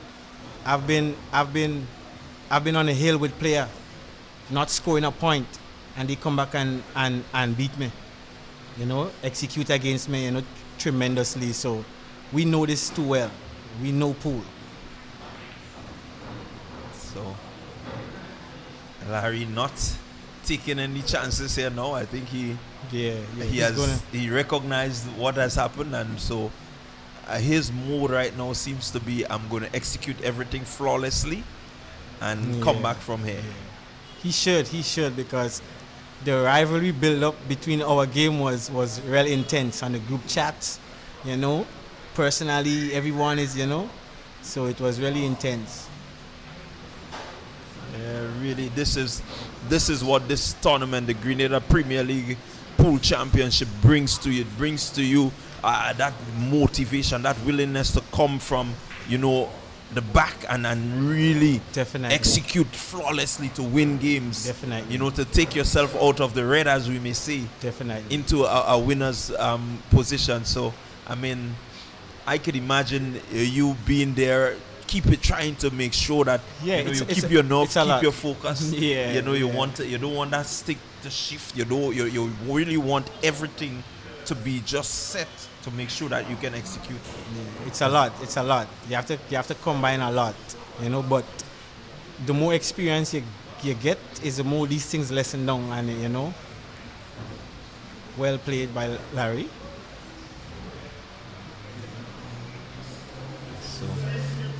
So Dahl, it was a pleasure being here. I need to go have myself some refreshment. So to the viewers and everyone, give thanks for having me here and witnessing just another step to greatness of what is to come in Grenada. Yeah, definitely another step to greatness. Harry, wish you all the best. I mean, I want to remind you, I've seen you really do something awesome here, but come the 24th, this is what you need to bring, and I hope you can prepare mentally to really bring that, because it's do or die. Yeah, I know. I love it. You understand? And it's not really about winning. It's just being a part of great movement. Yeah, I'm into that. Well, good luck, Harry, and we'll continue to chat with you as the weeks progress. All right, sir. Thank you. I think that's it for you for today. No, I have one more match. One more. All right. So good luck. All the best. I think you're having a pretty good day today. Come on. I've seen a 5-0 pass, whipping. And now you've come back 5-4. So you have one more. Let's see how it goes. I'm good. Give thanks, sir. All right. So there we are. It's the Grenada Premier League. So we're looking at game number 2 between Larry and Jester. Larry being one up in this game so far. I know he's pretty pumped. He will be very motivated here now after that defeat by Harry. So he will want to prove that he knows exactly how to come back, how to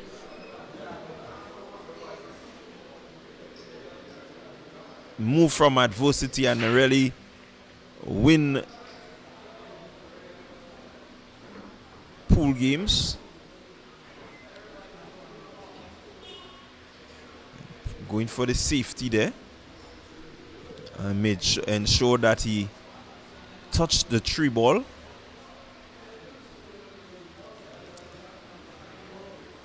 And just putting Jester under a bit of pressure there. Jester looking to come up with a decent shot. Executed well, but not really getting the cue ball into the position that he may have liked. Yet another opportunity added. So missing completely. It means that he has just fouled the board. It will be a ball in hand. It will be a ball in hand for Larry.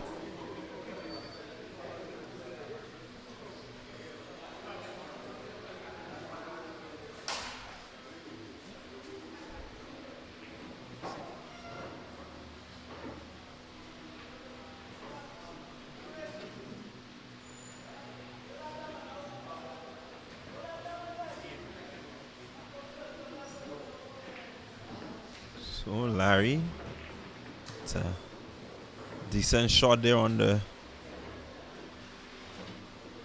2. Has the 5 in sights. Can get a really good position on the 6.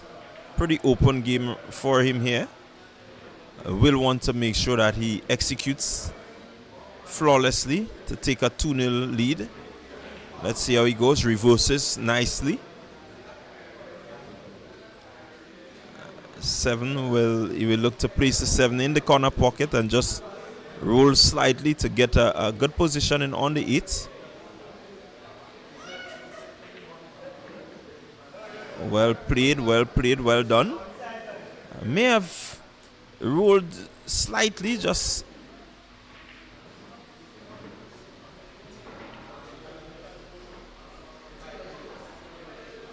and that's the way he plays. He's always looking at what is next, and has really played a pretty good safety.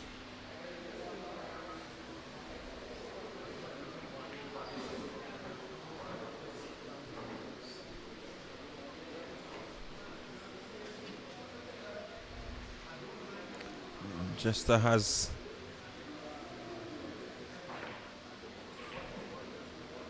pretty tough shots.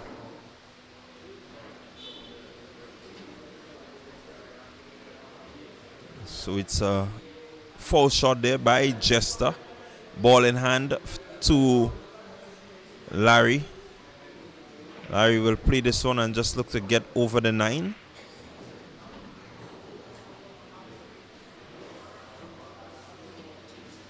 Let's see how he goes. 9 ball, corner pocket.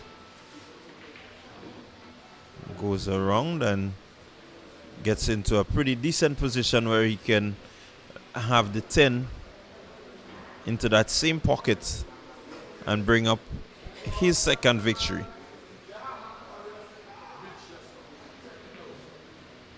And so that's his second victory in the match. He takes a 2-0 lead, Larry, in this one, coming up against Jester.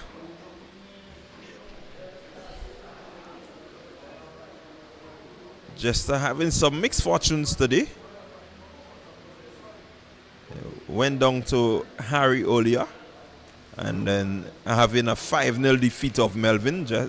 So Jester has had some mixed fortunes and will want to, make sure that he competes well against Larry in this match.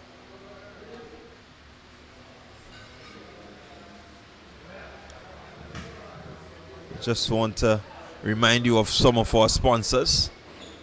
Say thank you to Smirnoff.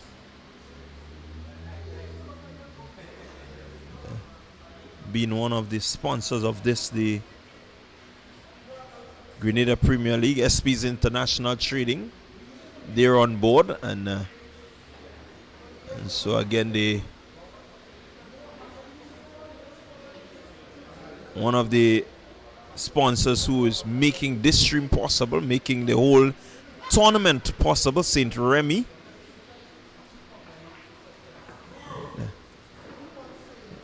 Me and St. Remy had our days last week, but something new, and I think we're getting things right. Stag, the man's bear.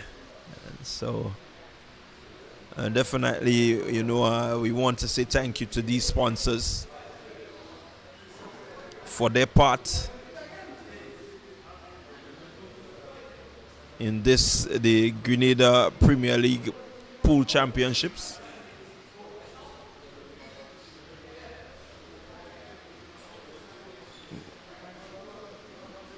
So really well organized as we get back to our featured game. It's Larry, and he's coming up against Jester.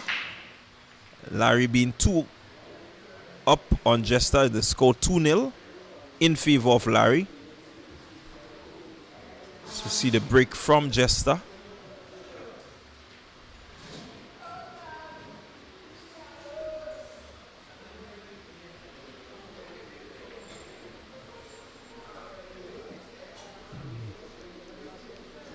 Larry not executing as he would like.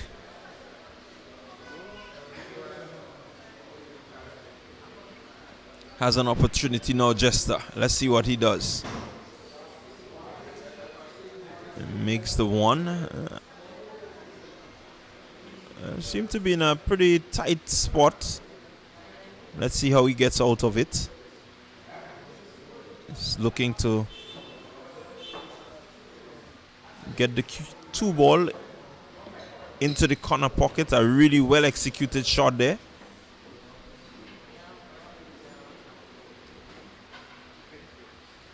Has the 3 ball inside, but will have to play well to avoid the 8 ball.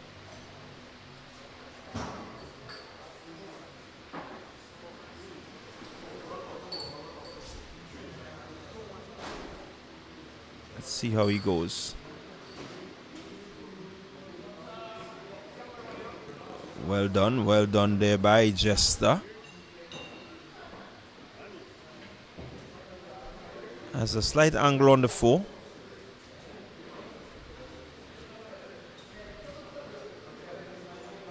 See how he goes.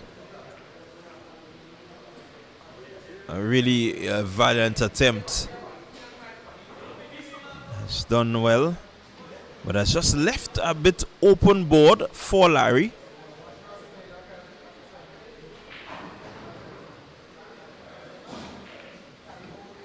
Larry hits the 4. 5 ball clearly within the corner of the half pocket. Will want to just reverse the cue ball slightly. The idea was there, but the execution are really not what he wants. But the outcome is good for him. I think the 5 ball is in a position where it's going to pose quite a bit of challenge for Jester.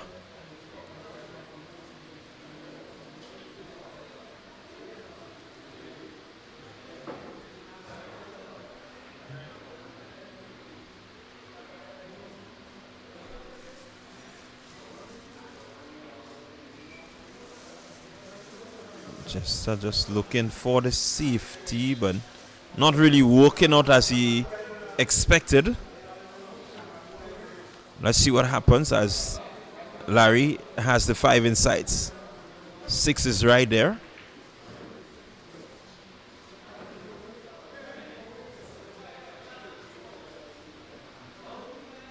He's using the angle, looking to come back up the board. Well executed. Bumps into the 7.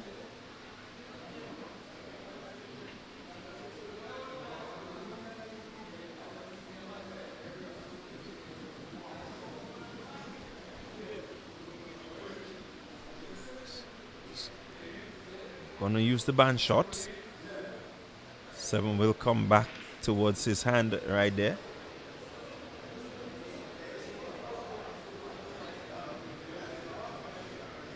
Again, not executing as he wants. Larry does present a somewhat of a challenge to Jester.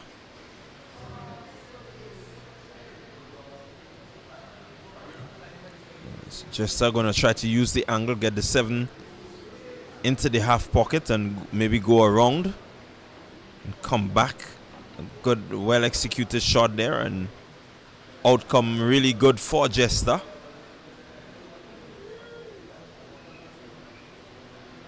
Let's see where he goes. Opts to use the band shot. Maybe look to get the cue ball back up over the 9. Again, well executed band shot by Jester.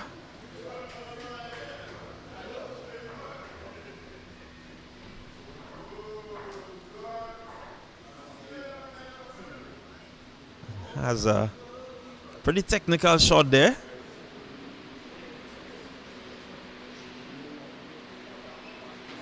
Okay, choosing to go straight down the rail. Looking to go straight down the rail. And really that would have been a beautiful shot had he gotten to it. But instead he presents Melvin with the options.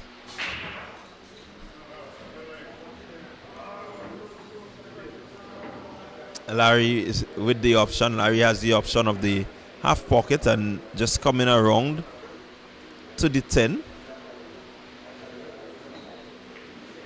Execute and comes around.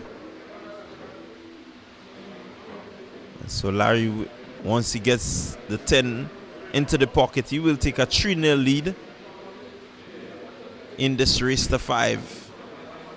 And so it's 3-0 to Larry, really jumping out in front. And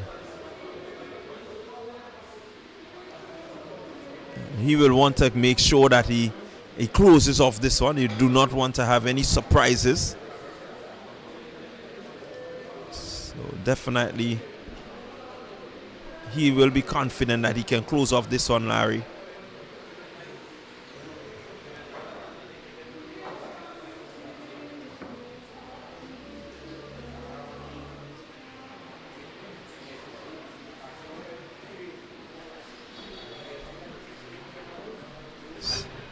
So the action is really on here at the Twilight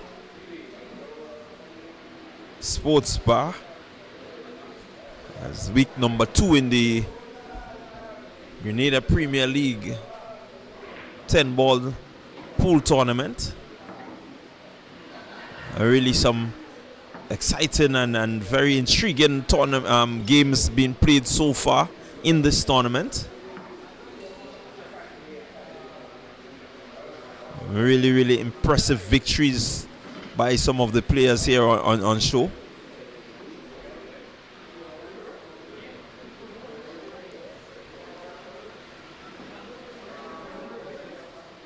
It's Larry versus Jester. Jester yet to get on the board in this race to 5.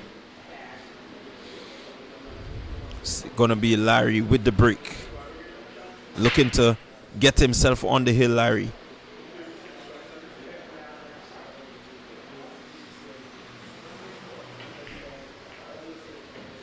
Pretty open break.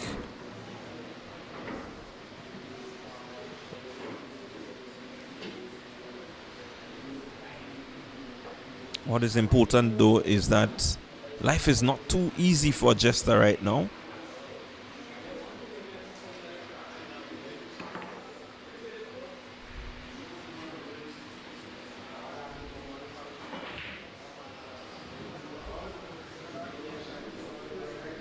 Jester coming up with his first miss in this match.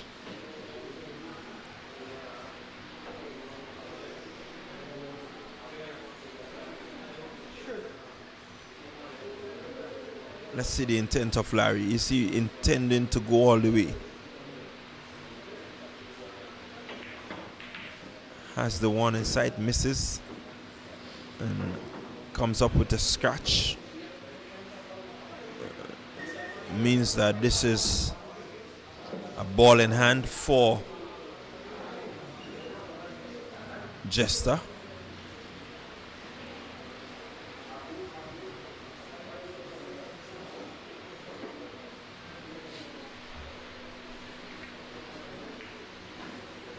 Jester up thinking about the 1-4 combo.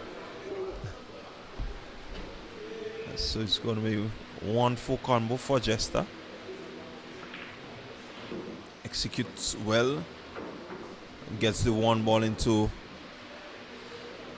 a good position. The 2 is in the center of the board. And so he may opt to just come back slightly. Not really working. And making contact with the 6 ball there and just keeping the cue ball closer to the band than he would like. See how he gets out of it.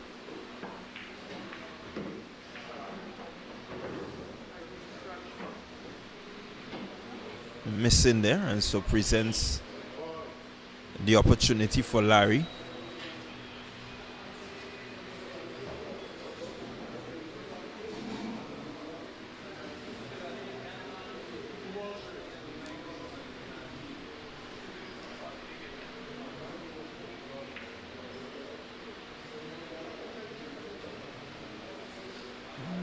Maybe looking for a little safety there, Jester, but succeeded in bringing the 2 ball closer to the pocket, giving Larry an open shot. Let's see how he goes. Comes back up.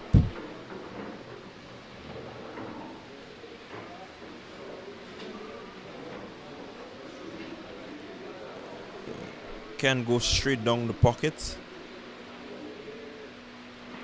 And that's the option that he uses. Has clear sights on the 5.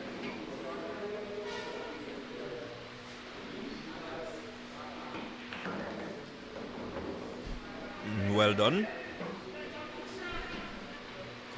And looking to get himself into a good position for the 6. Really open table here now. 6 is in. Has a pretty nice angle there, Larry, to get the 7 and slide across to the 9.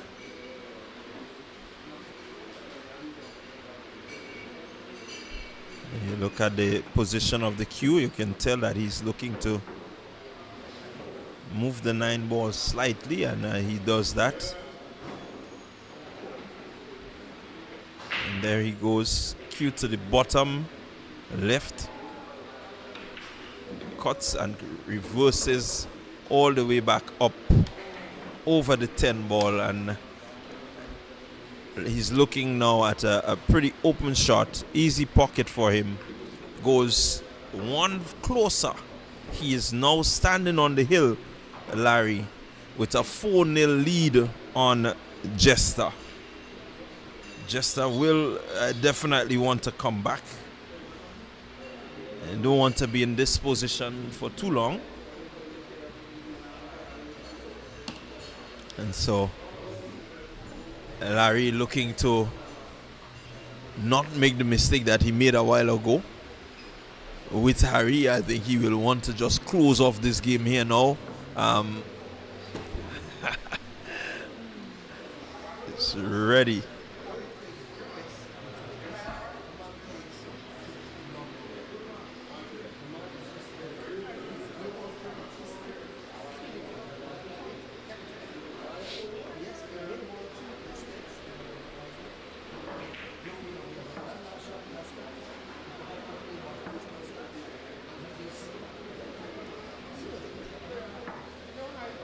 So we are here at the Twilight Sports Bar in Big Parish, bringing you some very interesting pool action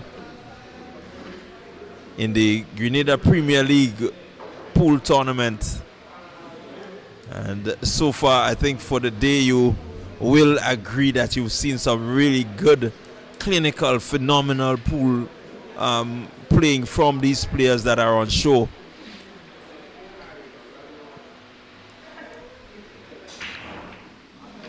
As we see the break there by a Jester with a scratch.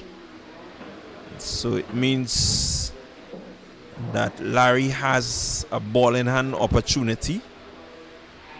And he will definitely want to use this opportunity and close off this game, not reminiscing on the previous game he had. I don't think he wants to take any chances.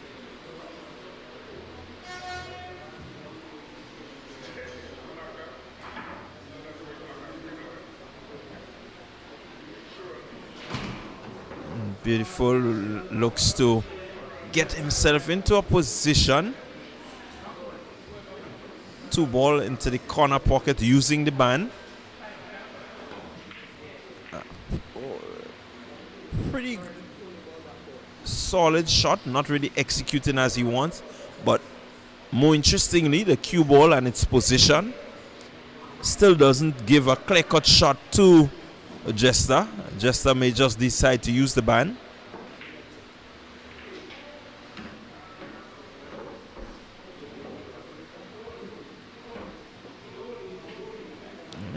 It has worked out well for him.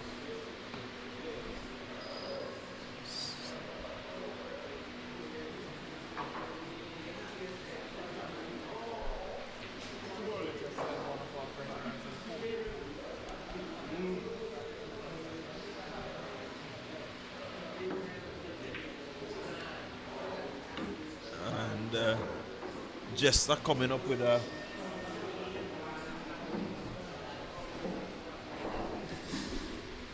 You know, Jester is one of our veterans in pool. Yeah. Most people thought that he's out of it. Really and truly, he's not out of it. Well, you can tell that he's not out of it. Yeah, I looked at some of the shots that he has played so far. Though he has lost the games, but he has made some really outstanding shots. So we see Larry. And it's actually a student versus teacher right here, right now, you know. Yeah, Jester was the one who taught Larry the basics in the pool game. And even the skill level, both of them going to Las Vegas and so forth. So it's actually the student versus the teacher right now, and the student is getting the best of him. Well, that's what happens when you're a good teacher. If the student cannot be the teacher, then I think that the student has a lot to learn. So definitely, in an instance like this, the student should be getting the better of the teacher. If you're not getting the best of your teacher, then it means that you have a lot of learning to do. You have a lot of learning to do.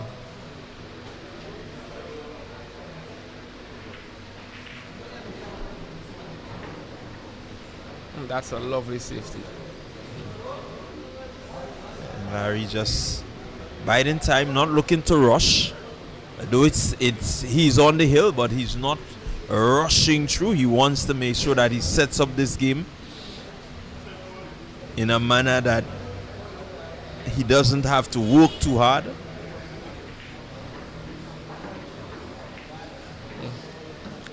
And that's a foul shot.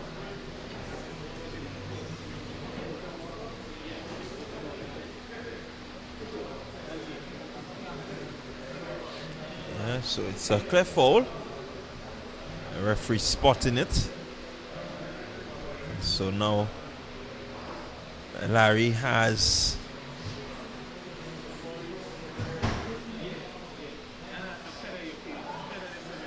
So witnessing 37 bucks. so that game has just ended. It's just ended. No.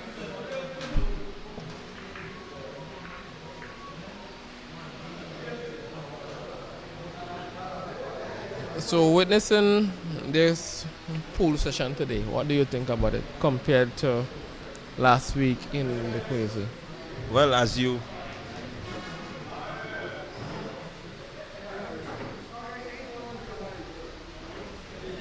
so that should be the conclusion of that game.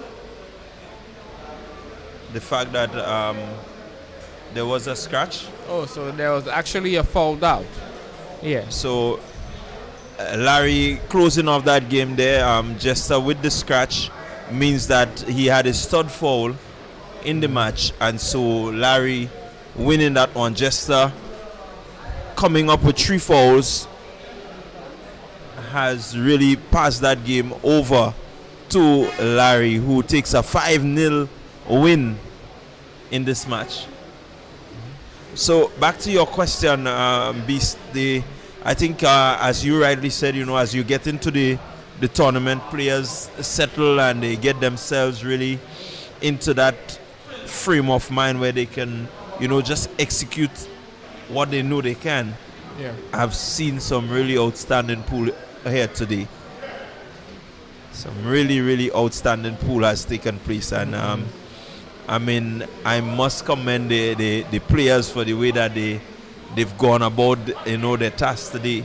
Yeah. It has been phenomenal. You look at Harry and his execution. I think this is the highlight of the day.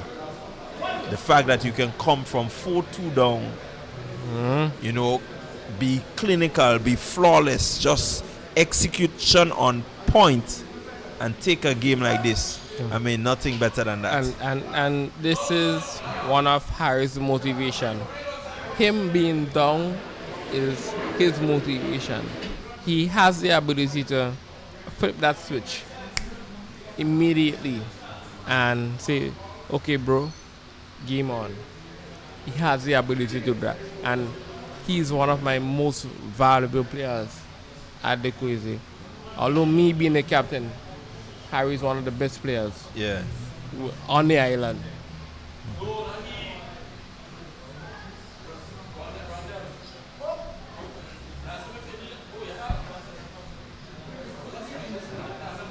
All right. Now, what I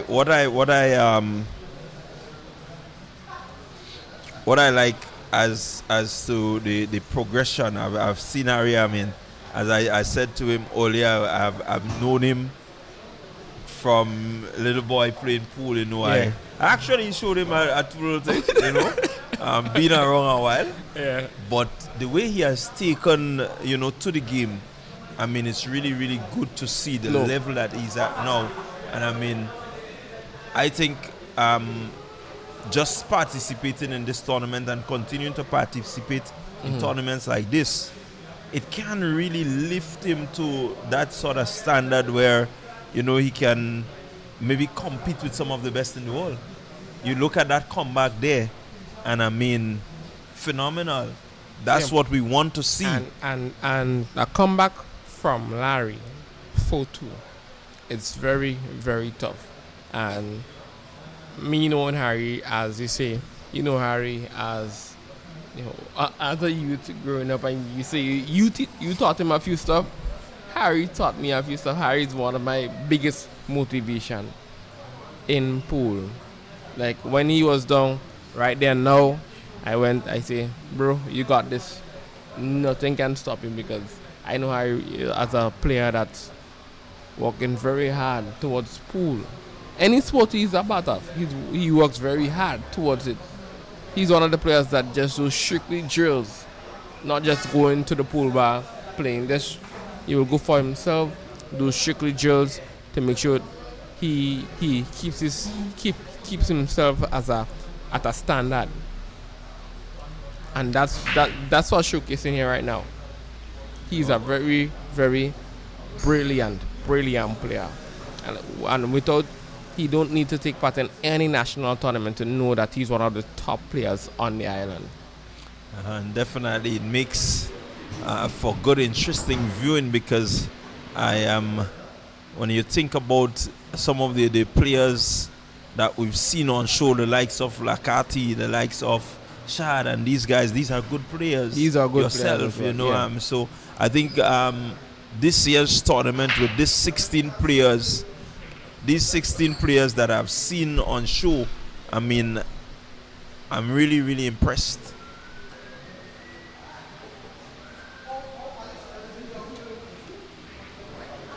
So it's another game has started. This will be Harry's final game, Melvin final matchup. And it's Melvin versus Harry. I believe he's going for the 110 combo here. Easy win, first game. Very, very easy. And this is the next rivalry. And Harry's going to take this game. He's going to take it personal, but he's going to take it personal in terms of the team level of pool. Because as you can see, Melvin is a Grenville pool master. And this is his home ground, which he will have the advantage because he's at his home ground. He knows the board well. And Harry being one of the away players and he being one of Melvin rivals, it's going to be a very tough game.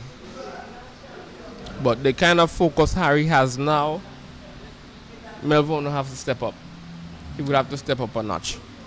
Yeah, definitely the momentum seems to be with Harry.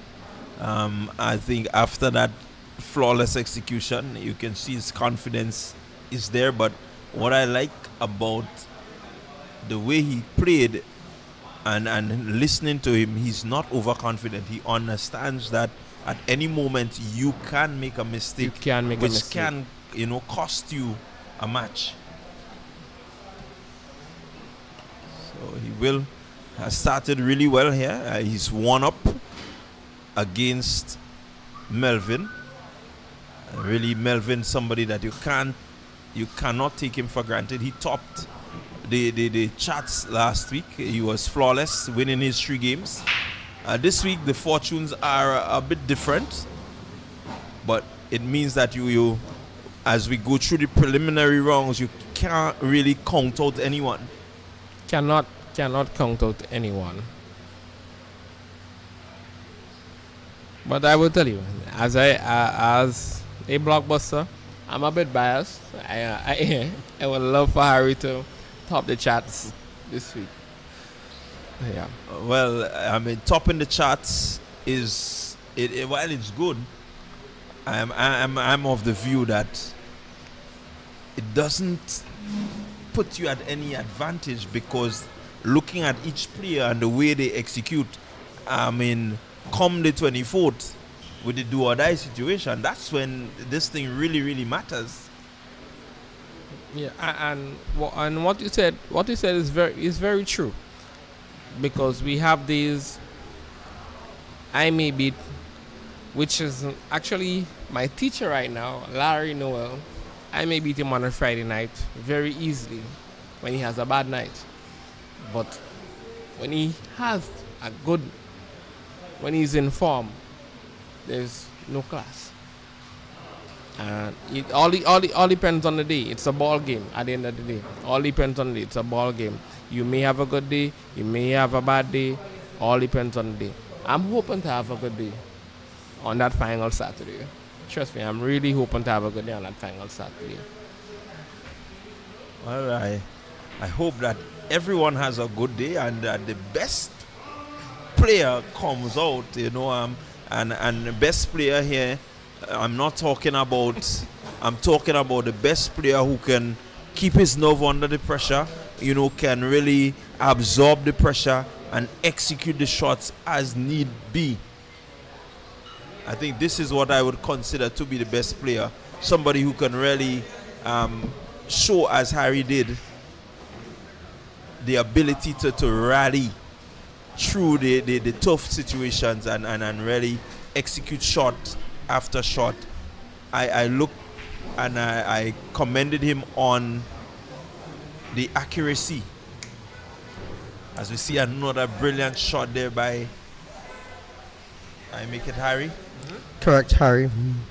Right, the accuracy of the shot, the fact that you have less errors. This is what was impressive about that win, and this is where I would love to see most of our players. You see, what we see about Harry is that like this is going to go 2 reels to come around to get position in 3 ball. You see? And this is textbook pool.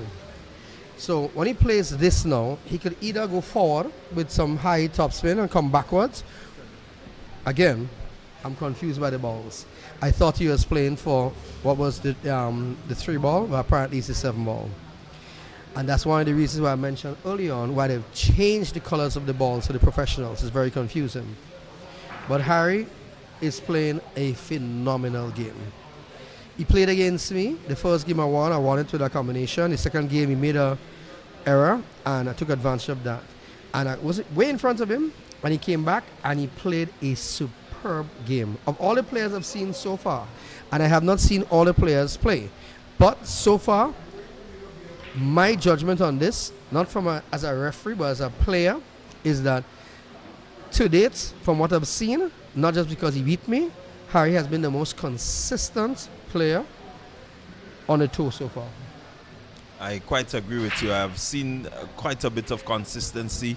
I had the opportunity to look at him closely last weekend, and coming up against some of the players in the likes of Chad and these boys, even yourself, he was able to follow when he needed to slow down the game. He did that when he needed to really execute. He did that. He missed 1 or 2 here and there, and it cost him in some instances. But generally, as you said, the consistency, we can see it. It's evident, and I think this is where you want to be at this stage, in a tournament like this. Mm-hmm. I mean, if you look at his cue ball control, I mean, Harry, during the earlier part of last year, because of a job decision he made where he was working in a pool bar, he got a lot of time to practice. That particular bar opens every day at 3 o'clock. and Harry was consistently playing pool. Now, one of the things about practice and playing pool, you could play a lot of pool, you're just playing. And you could practice, you're just practicing. Because you could practice to play really bad, as I've always said. So unless you can understand and judge your mistakes and correct it, then you can't go forward. I mean, look at the stroke he played here. Played it with a top right spin to get position and that. A lot of players like to play backspin because it looks pretty and this and that and so on. But Harry plays a full array of shots and he's extremely consistent. So he's going to be a force to reckon with. And I hope next year, and Harry, if you're hearing this, I hope next year we could drag you to Vegas with us to make an impact over there. That is when you're going to really find out how good or how bad your pools is. Because the videos I'm going to post this year of me and Beast, that is when you're going to see us game with tail or L kick up and beat up left, right, and center. But we'll see how it goes, you know, because there will be a lot of videos out there when we post our wins and losses. We post both, you know. So Harry was victorious in that game as he moved on to his next match, which is, I think it's Harry's last match for the night. And he has 2-0, he's ahead. So basically it's 3-0. Let's see if he could do a 5-0 victory and see how that goes. So Larry, as my teacher, and we meet up in Vegas, do you feel that you're going to beat me in Vegas as my teacher? Well, one of the problems we have, Beast, as it's the first time you come into the BCA CSI championships playing at that level, is that when they do the draw, it's randomized and you don't know who you're going to be playing against. If you play really well, and so do I, ultimately we will end up in the finals, obviously. Yeah. However, I mean, we're playing in the 10-ball division and the 8-ball division. I don't think any of us play in the 9-ball division. We are playing with the best of the best players across the world. And if you look at the entries, you see players from Singapore, Libya, Canada, mostly America. And China. There's one player from St. Lucia, that's Nigel Doxy, who's been there, like myself, for about 20 times over the past 24 years. So you're coming up against some highly experienced players. You miss, you lose. Basically how they play is you win the lag, you're supposed to win your game. That's how they play. There is no I miss, then you come, you miss. None of that. You miss, and that's the end of that. That's the level at which we played. Because remember, a lot of people this year asked me to play in the CSI Pro Division. I thought about it even last year because I can't play in the Pro Division for one. One of the things about the Pro Division is like about 200 players were banned as pros from the Pro Division because they played in the 9-ball tour. But I don't want to enter into a Pro Division and actually place really well, and later on people telling me, oh, you only placed that well because they banned 200 odd players. So I opted not to. But next year, because I've not won in my divisions, in the CSI Advanced Division, the highest I've ever placed was 8-12. That was like 2 years ago. Next year, more likely, I'll just play in the Pro Division and just get literally beat up left, right, and center. And I will say, I really hope that Harry could make it, if he continues playing the way he's playing, to Vegas next year, because he's playing phenomenally well. Yeah, definitely, you want to make sure that players playing the way that he is gets as much opportunity. Phenomenal What shot. a lovely Look shot at from just Harry. look at that A shot. lovely shot from You Harry. never imagined that he was going to play that shot, but he's confident. You can see that he knows and understands his execution, what he needs to do. Coming off the ban, missing there, but look, just look at the cue ball, look at the control, look at where he has placed it. That says a lot. And this is one of the best thing about Harry. He is fully confident. Over the past few years, I've been London under Harry only, and meeting Harry and Larry, it rhymes, yeah. Meeting Harry and Larry and learning under those two players, it has really brought my game up to notch. These two players are one being a pro and one being a pro locally. Trust me. These two guys are really amazing. Learning from them, just watching them play pool, trust me, you can learn a lot. If you're not learning from them, then you have a problem. Well, Melvin looking, I think he's eyeing up the 8-10 combo. Looking to get himself on board. Now you see, he played a carom shot whereby he went off the 8 ball into the 10. He called it 10 ball. It's not loss of game. What happens here is that the 10 ball is spotted on the foot spot, and the incoming player has ball in hand. So it's not a loss of game. Had this been 8 ball and you pot the 8 ball and you scratch, that's an automatic loss of game. But in 10 ball and 9 ball, it's different. So Harry's just going to play the 8, 9, and hopefully pot the 10. And you have to also keep in mind that even though it's not necessarily a relevant thing, is that the other player is on a is on a 1 fall. I'll say one thing, simply because Harry is not here to hear that. Because one of the biggest problems we have with development with pool in Grenada is the inhibitions you have in terms of travel, costs, visa restrictions to the States and so on. But I'll go out on a limb and say this, because Harry beat me so convincingly, even though we end up 5-4, but it was, look at that shot, it was a convincing victory. He's not hearing this, so I'll go out and say this. You only have to repeat this. If Harry wins this tournament, I will literally go out on a limb and sponsor his flight, entrance fee, and hotel to Vegas next year, if he's qualified to do so. That is what I'll do for Harry.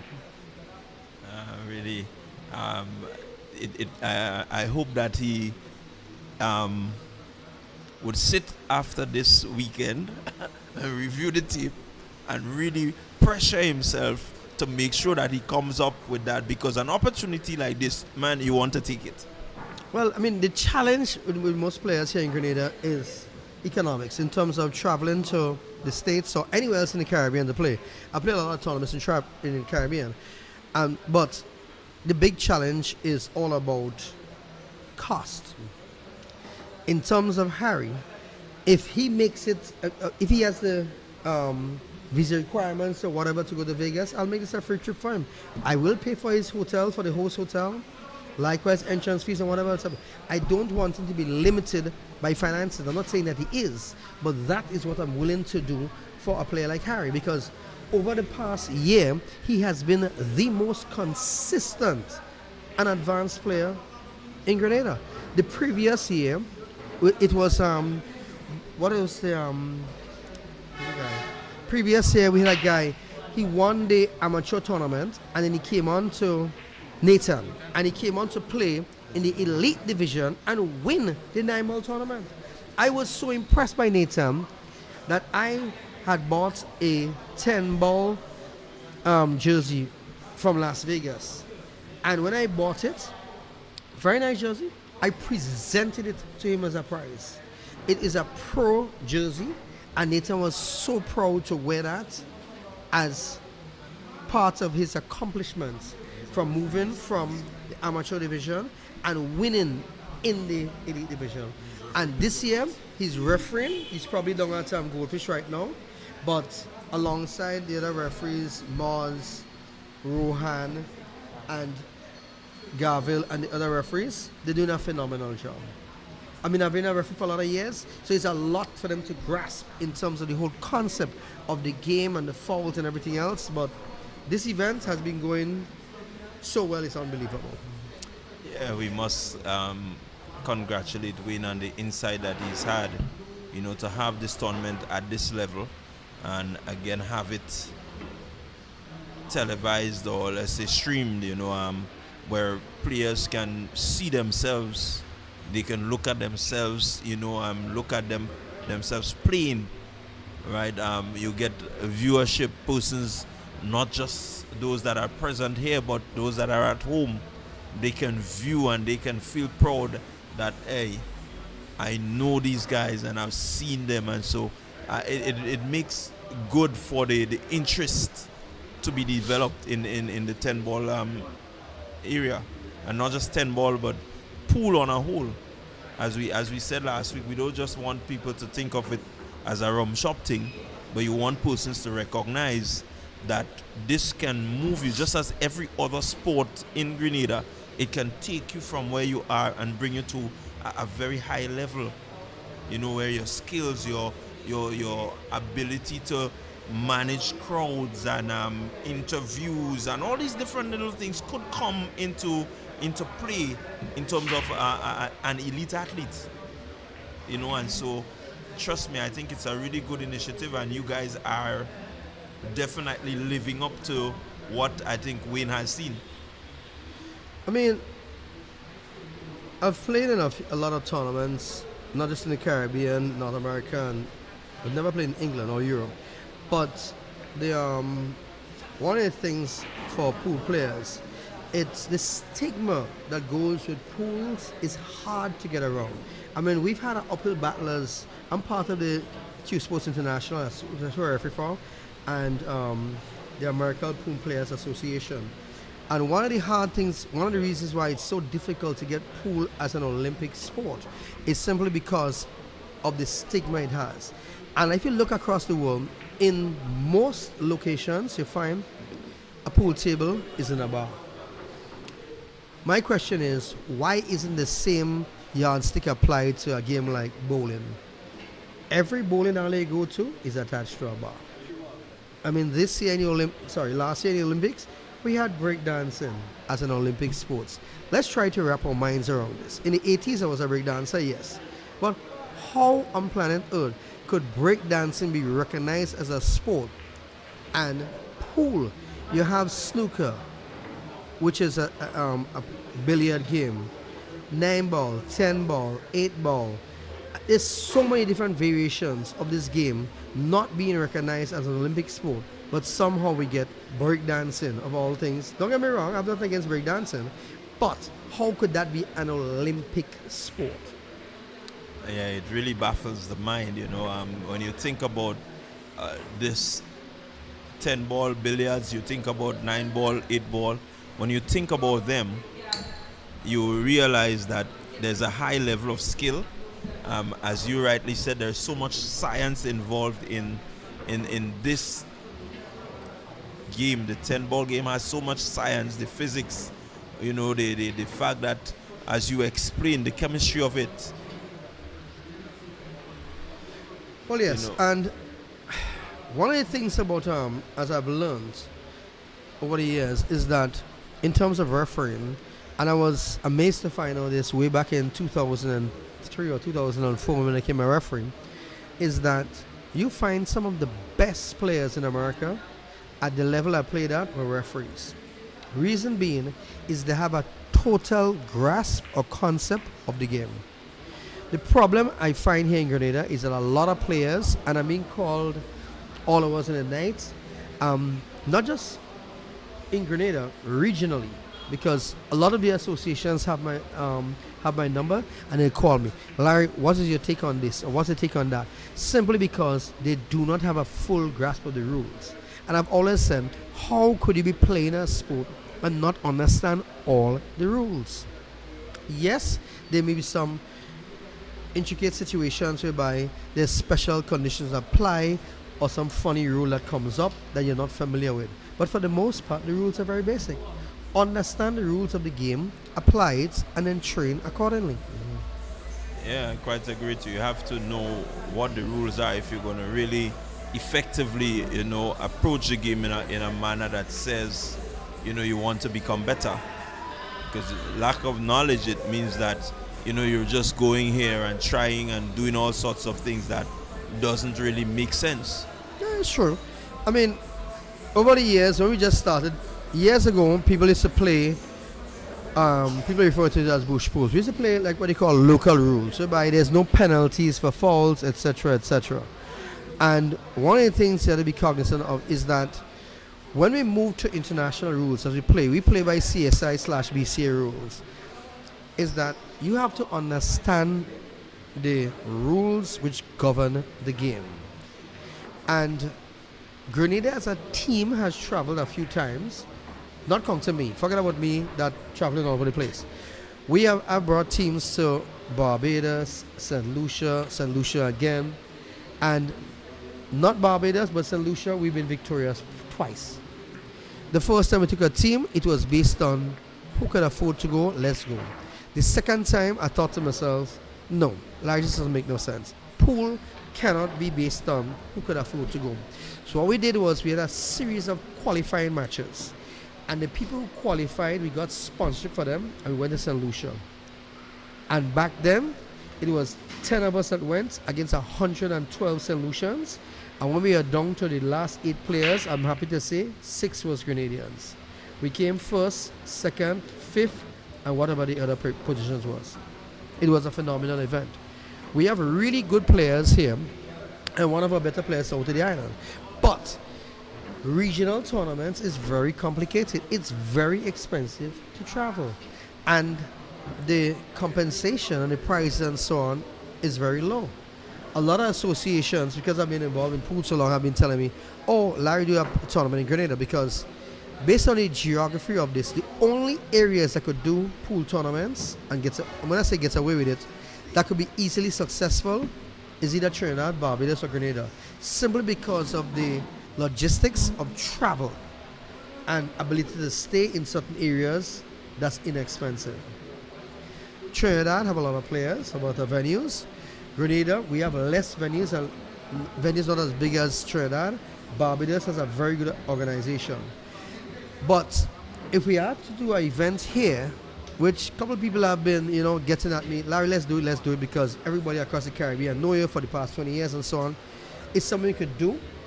Work with the Ministry of Sport, work with the Ministry of Tourism, because this will be a huge event. Get good sponsorship. I mean, as a CSI referee, obviously I could referee the events or bring in other referees from the US. And it's something we can host in an area like the youth center. I've done the research on it, and we can bring the tables into the area and we can have an event like this.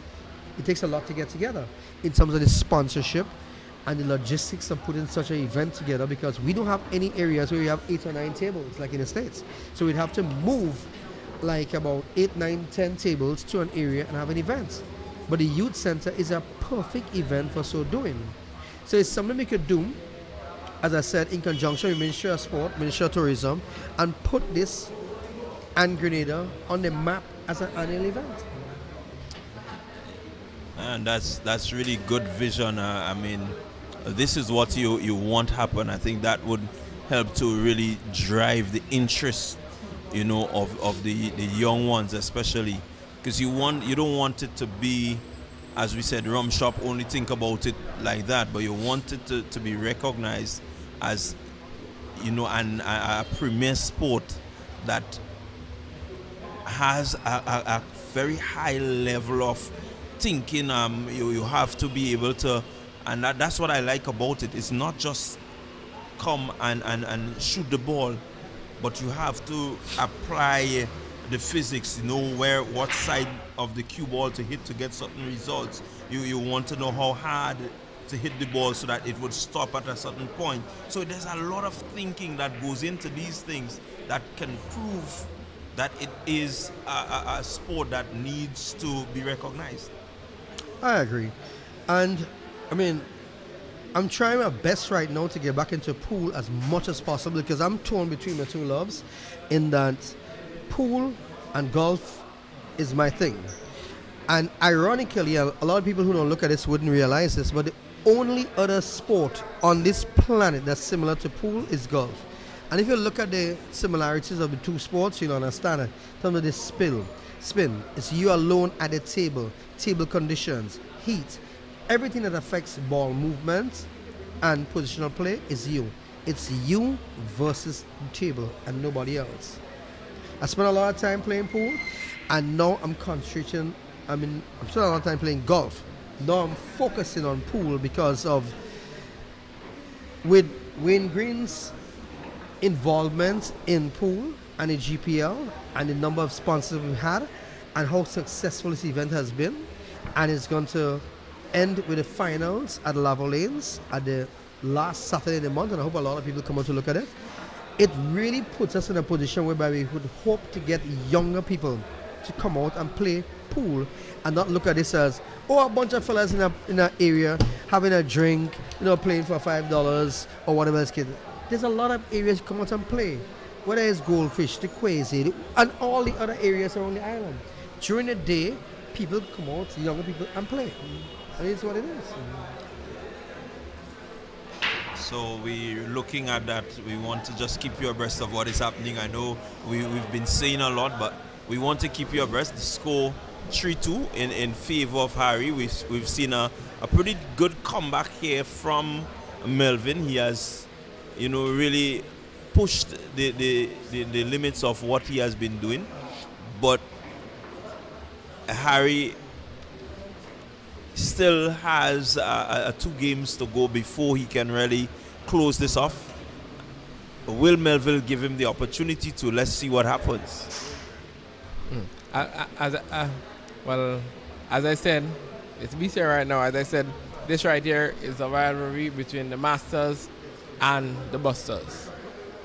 Grenville Pool Masters and Quasi Blockbusters. And Harry is going to do his utmost best to outplay Melvin. Melvin is naturally a patient player. He's going to try to use his tactics, his safeties to work against Harry. But he has to be very, very, very precise with his safeties because Harry is one of the players, as you witnessed, that can maneuver a cue ball to get contact with any ball that he's playing. So Melvin has proven that he does have a bit of tenacity. He's not giving up. He looks like he's going for the 110 combo right here, which is very a brave move to make the score 3-all. This should put the game under some tension. Misses. Yeah, again, according to you, it's a brave move. Not executing, but he has placed the cue ball pretty well in a way that Harry has to think about what he will do next. Harry just thinking.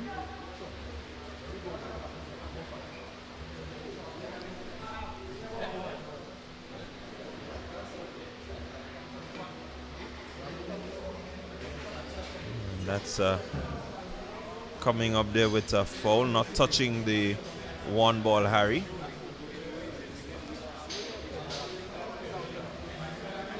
It's a ball in hand for Melvin.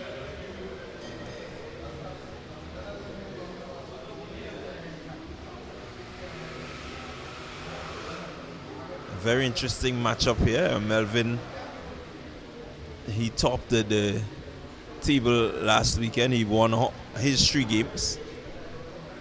And coming up against Harry, well, this is the first time they're meeting each other in the preliminary rounds. And so Harry having a good turn at the table today. Melvin had his turn last week. Not so fortunate today.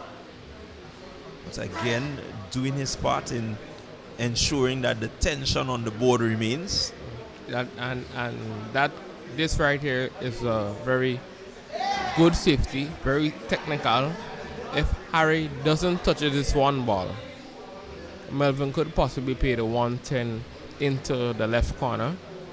And this is tricks and perks in 10-ball. Position on the ball.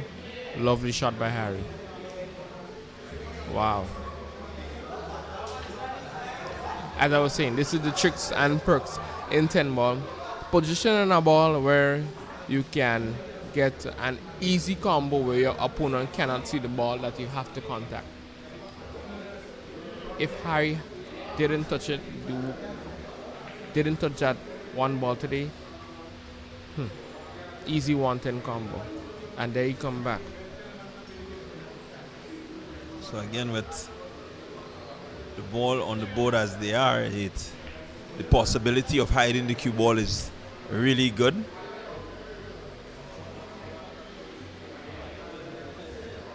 So both players just looking to rally through, not being too rushed. They want to take their time and make sure that they put the game into a position where they can capitalize on any opportunity given. Let's see what Melvin will do.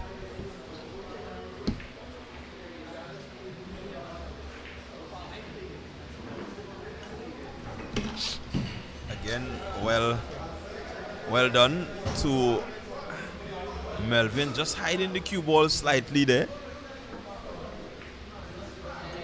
Harry attempting to make that shot.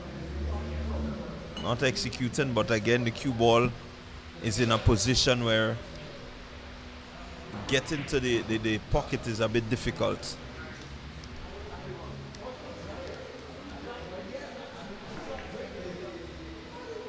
That's a really good shot.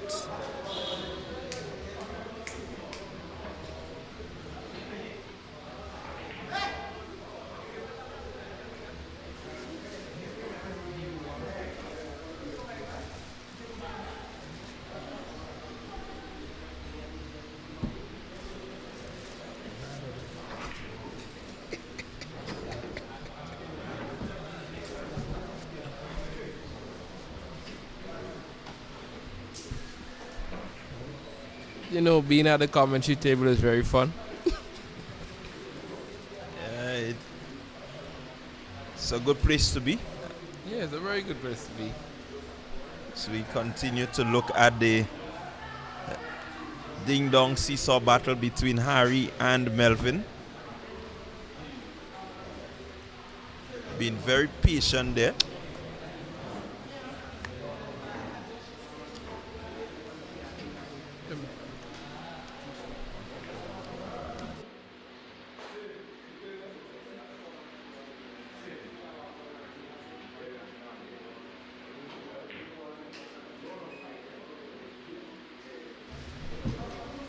So the battle continues. It's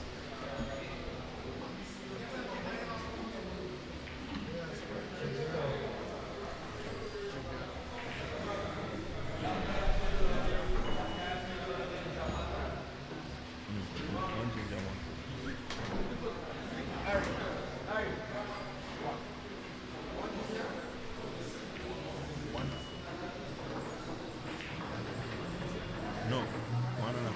One ginger, one fruit.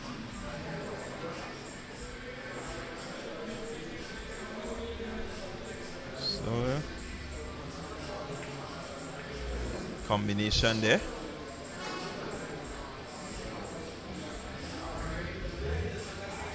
Melvin just looking to bring himself back. Makes quite an easy shot. He left his son with a very awkward position here with that 7 ball to get to the 8. He will need to try to get over to his left hand side.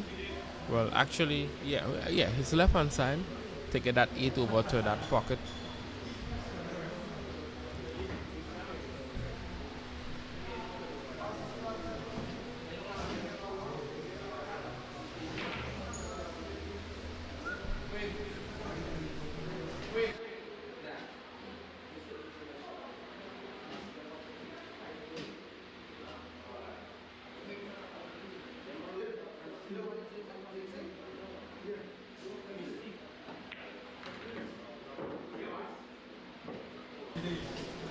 Harry with the 7 down. Shot at the 8, half pocket. We'll just move the 10 ball slightly. Slightly in front of the pocket. Oh, wow. And the beauty of it is that he got to the 8 first, so it's not, this is not 8 ball, it's 10 ball, so the 10 ball would be spotted now. Had this been 8 ball, he lost. Had this been 8 ball, he lost. And you see when the balls are so close together and you can get a two-way shot, it's very difficult, I would say. Not very difficult, but you tend to play for the 2 shots. and a shot that you actually want to make, you don't make it, but you make the other one. That actually happened to me recently when I was playing Dwight.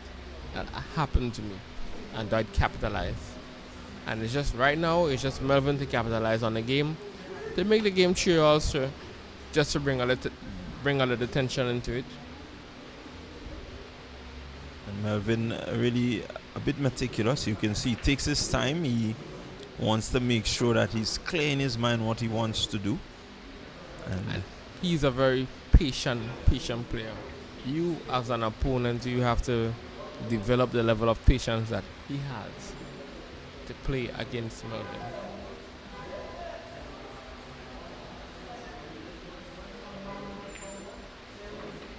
So good shot there by Melvin, and bringing the game to an even state. It's 3 apiece, and remember it's a race to 5.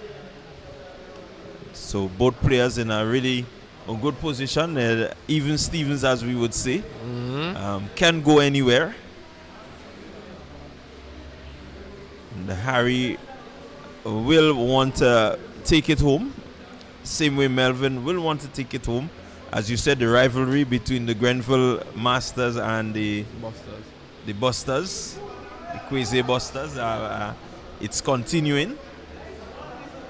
And it will always continue throughout, even if it's a mini tournament or a major tournament. The Busters, Masters, Gunners, Strikers, we have a couple of them. Well, all of them are with the ERS and N. Yeah. Well, we're taking a note of our sponsors, and we just want to say thank you to our sponsors. Without you, this tournament would not have been possible. So I really kudos goes out to the companies and organizations which have partnered, with this organization to bring this tournament at this level. We really appreciate, and I think what has been on display, even the sponsors, they will feel happy, with what they have seen, the tenacity from some of these players, as we bring you back to the action.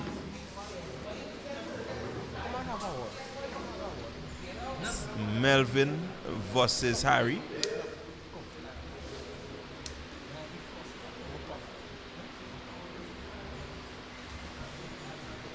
Very interesting matchup, very interesting position. It's 3-all.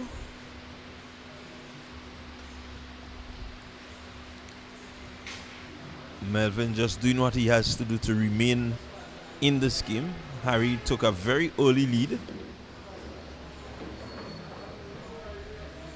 But Melvin has steadily clawed his way back.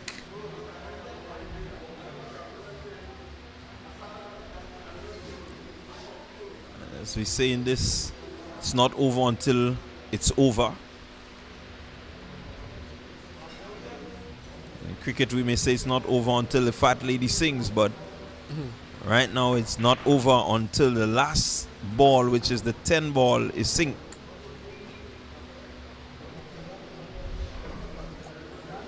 You have to sink that 10 ball, and that's when it will be over.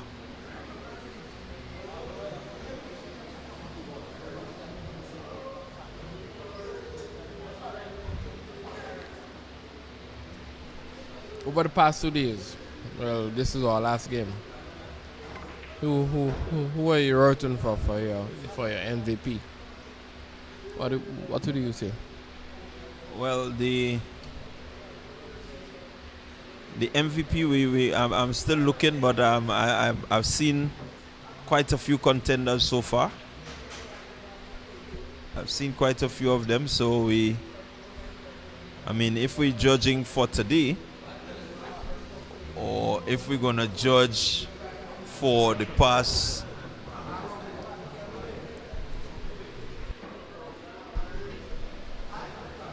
the past 2 weeks, then we still have to keep it open.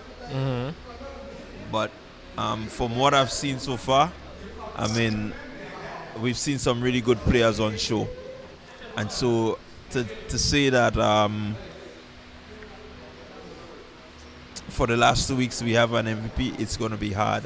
For today, I mean, without a doubt, Harry. Yeah. Oh, very unfortunate. But you know, this is Harry on a normal day.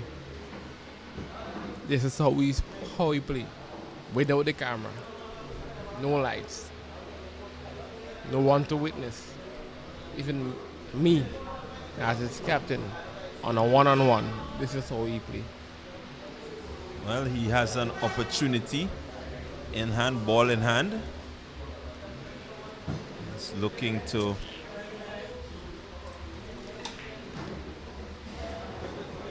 get himself into the ascendancy in this match.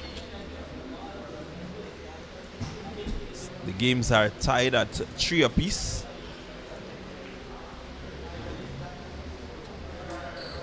And this is what he used as his motivation. When the games are close, he played tight.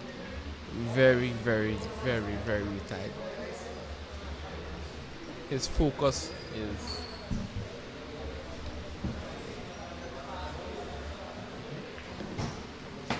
so he just draws himself back. Gets a pretty clear shot at the 9 ball.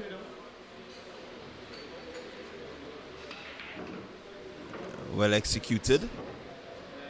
Just reversing and stopping. And you remember I told you last week, Harry's one of the players that can control the cue ball very, very, very, very, very good. So he has proven himself again. He's moved up the score now 4 games to 3. Harry is now on the hill and needs one more game to have a really outstanding day today. Has played really well. I mean, man, Harry's a blockbuster. He has to do well today. He has to do well today. Well, it's good that you're backing your players. They know they have your support.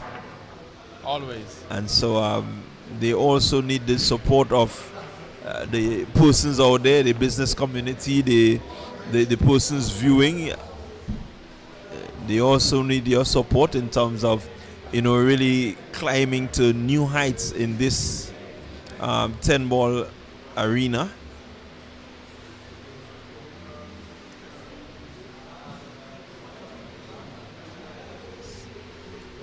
We've seen some really, really outstanding pool today. Quite a few come back from being down 4-2 and coming back. We've seen some whitewash 5-0.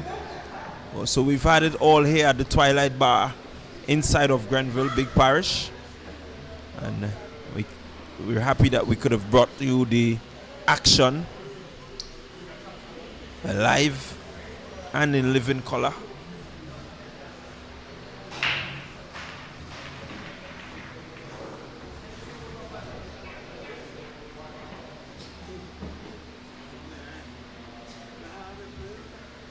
So ball off the board. It's a ball in hand for Melvin. Melvin will hope to close off this game, get on the hill. Will want to be on the hill with Harry.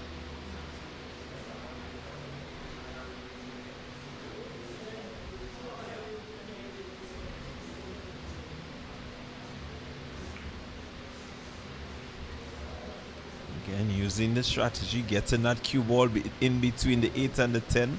That's a very tight safety. It's going to be very tight.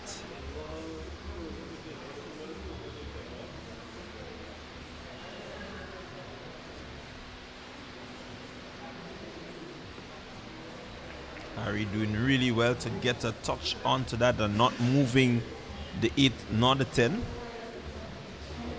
But what he has done is presented an opportunity for Melvin. Let's see if Melvin can capitalize. The 2 ball. Goes up, comes back down for the 3 in the half pocket. Will need to reverse somewhat to get to the 4. Or maybe can drift downwards. Not really well executed.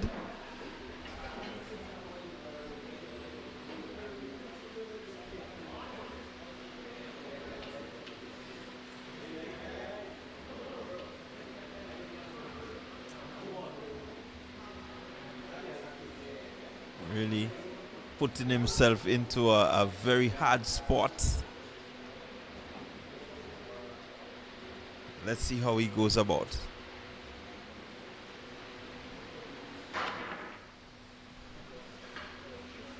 Just looking to jump that one there, but comes up with a foul. So now Harry surveys his board. Looks to see what is the best vantage point to take advantage of this opportunity. He has an opportunity now where he can close off this game.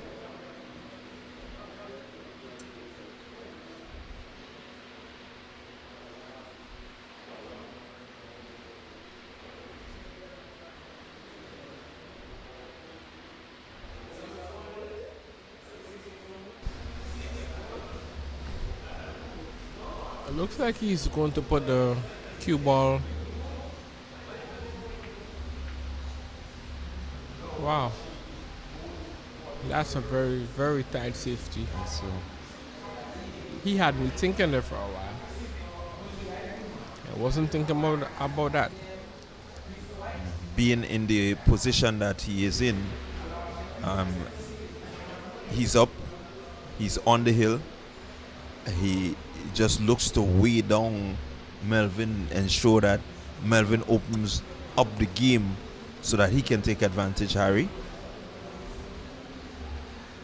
So strategy is always important.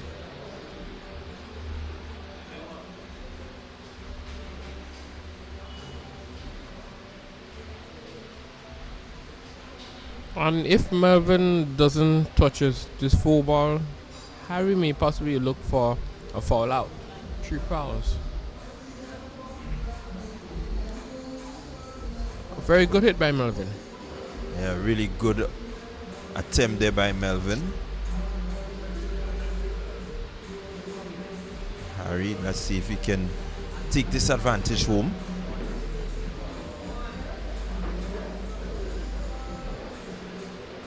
I don't believe this position is something he wanted, but he's back at the table again. Can he use the combo? Seem to be thinking about it. 5-10 combo.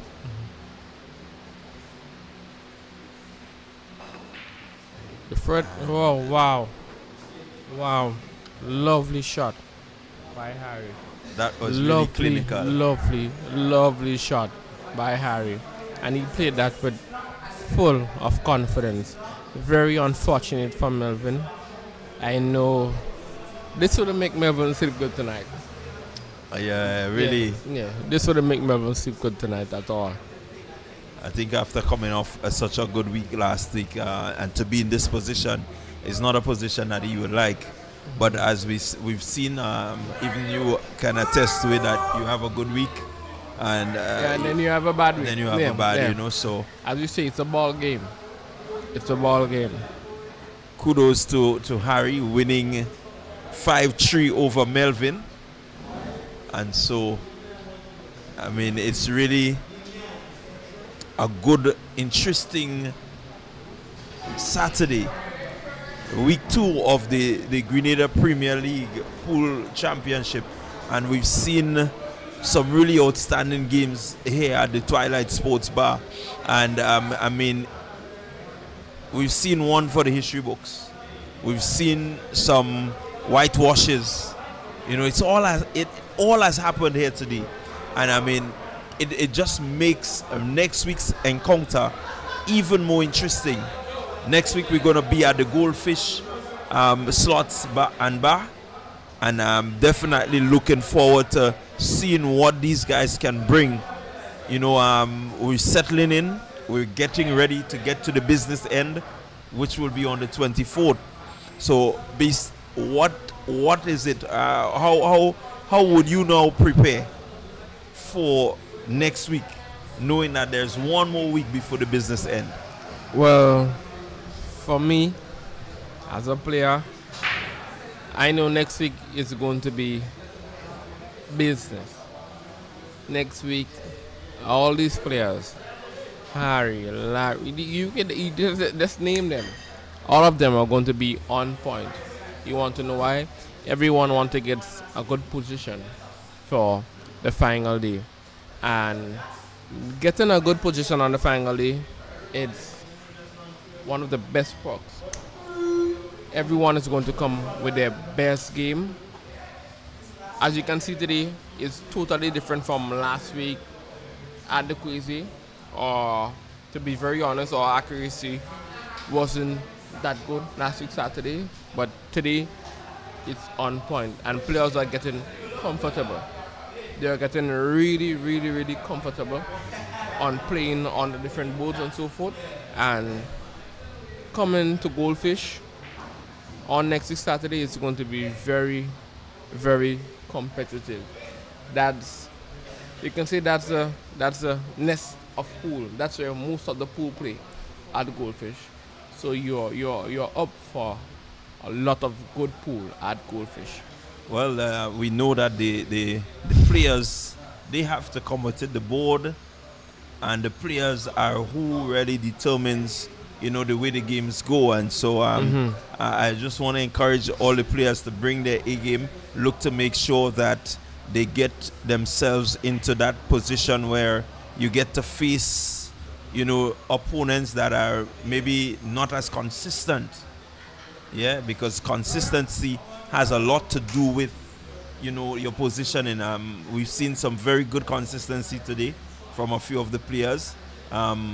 It means now that the point system is going to be changing. The ranking is going to be changed. And so come next week, the rank and the position of play will be determined by the rank. And so it makes for really, really an interesting and intriguing next 2 weeks. I mean, today is done and dusted, and we're just looking forward to see what happens from here on in. So again, we just want to big up the sponsors and really give them a bit of kudos for their part in making this event possible. And we really want to say thank you to all the sponsors. I think coming on board for an event like this, you have done really phenomenally well to see the vision of Wayne and his team and to come on board. I mean, it speaks volumes. And so we want to just say, an immense thank you to them, Sam Tech and all the other guys. We don't want to just single out anyone, but we just want to say thank you, because without you, I wouldn't be able to sit here and really get insight from players like the Beast and the others that we've spoken to. I think we had a lot of information today, all made possible because these persons on your screen chose to be a part of an event like this. And I would say this is the icebreaker. This tournament here, right here, this is the icebreaker. From this moving forward, we should get more sponsors on board. Grenada will be on the map in terms of pool. As Larry has said, I hope they really bring it forward in terms of an Olympic sport. And this really push your players to play more. Even all the youths who like the sport, push them to play more, to represent the island. Not only on track, not only on field in terms of throwing, running or whatever, but you have the ability to have a stick in your hand to control a ball and represent your island proudly. Well, there you had it. You heard it from the Beast and a relatively young player. But I mean, a phenomenal player. And you heard it from him in terms of the intention, the willingness to want to go forward with the sport. So, from us here at the Twilight Bar inside of Big Pirates Grenville, from Party Grenada, Nazim, Colin, Wayne and his team, we just want to say thank you for being a part of this broadcast. And we're going to see you next weekend at the Goldfish Slots and Bar. That's the place. That's where the action goes. Next weekend, the 18th of January. We want you to stay tuned to this. We're going to bring you some more exciting, heart-wrenching, come from behind pool that, I mean, everyone can enjoy. And so from us here, we just want to say thank you for viewing. Thank you for being a part. See you next week. Goldfish Slots and Bar. We're out.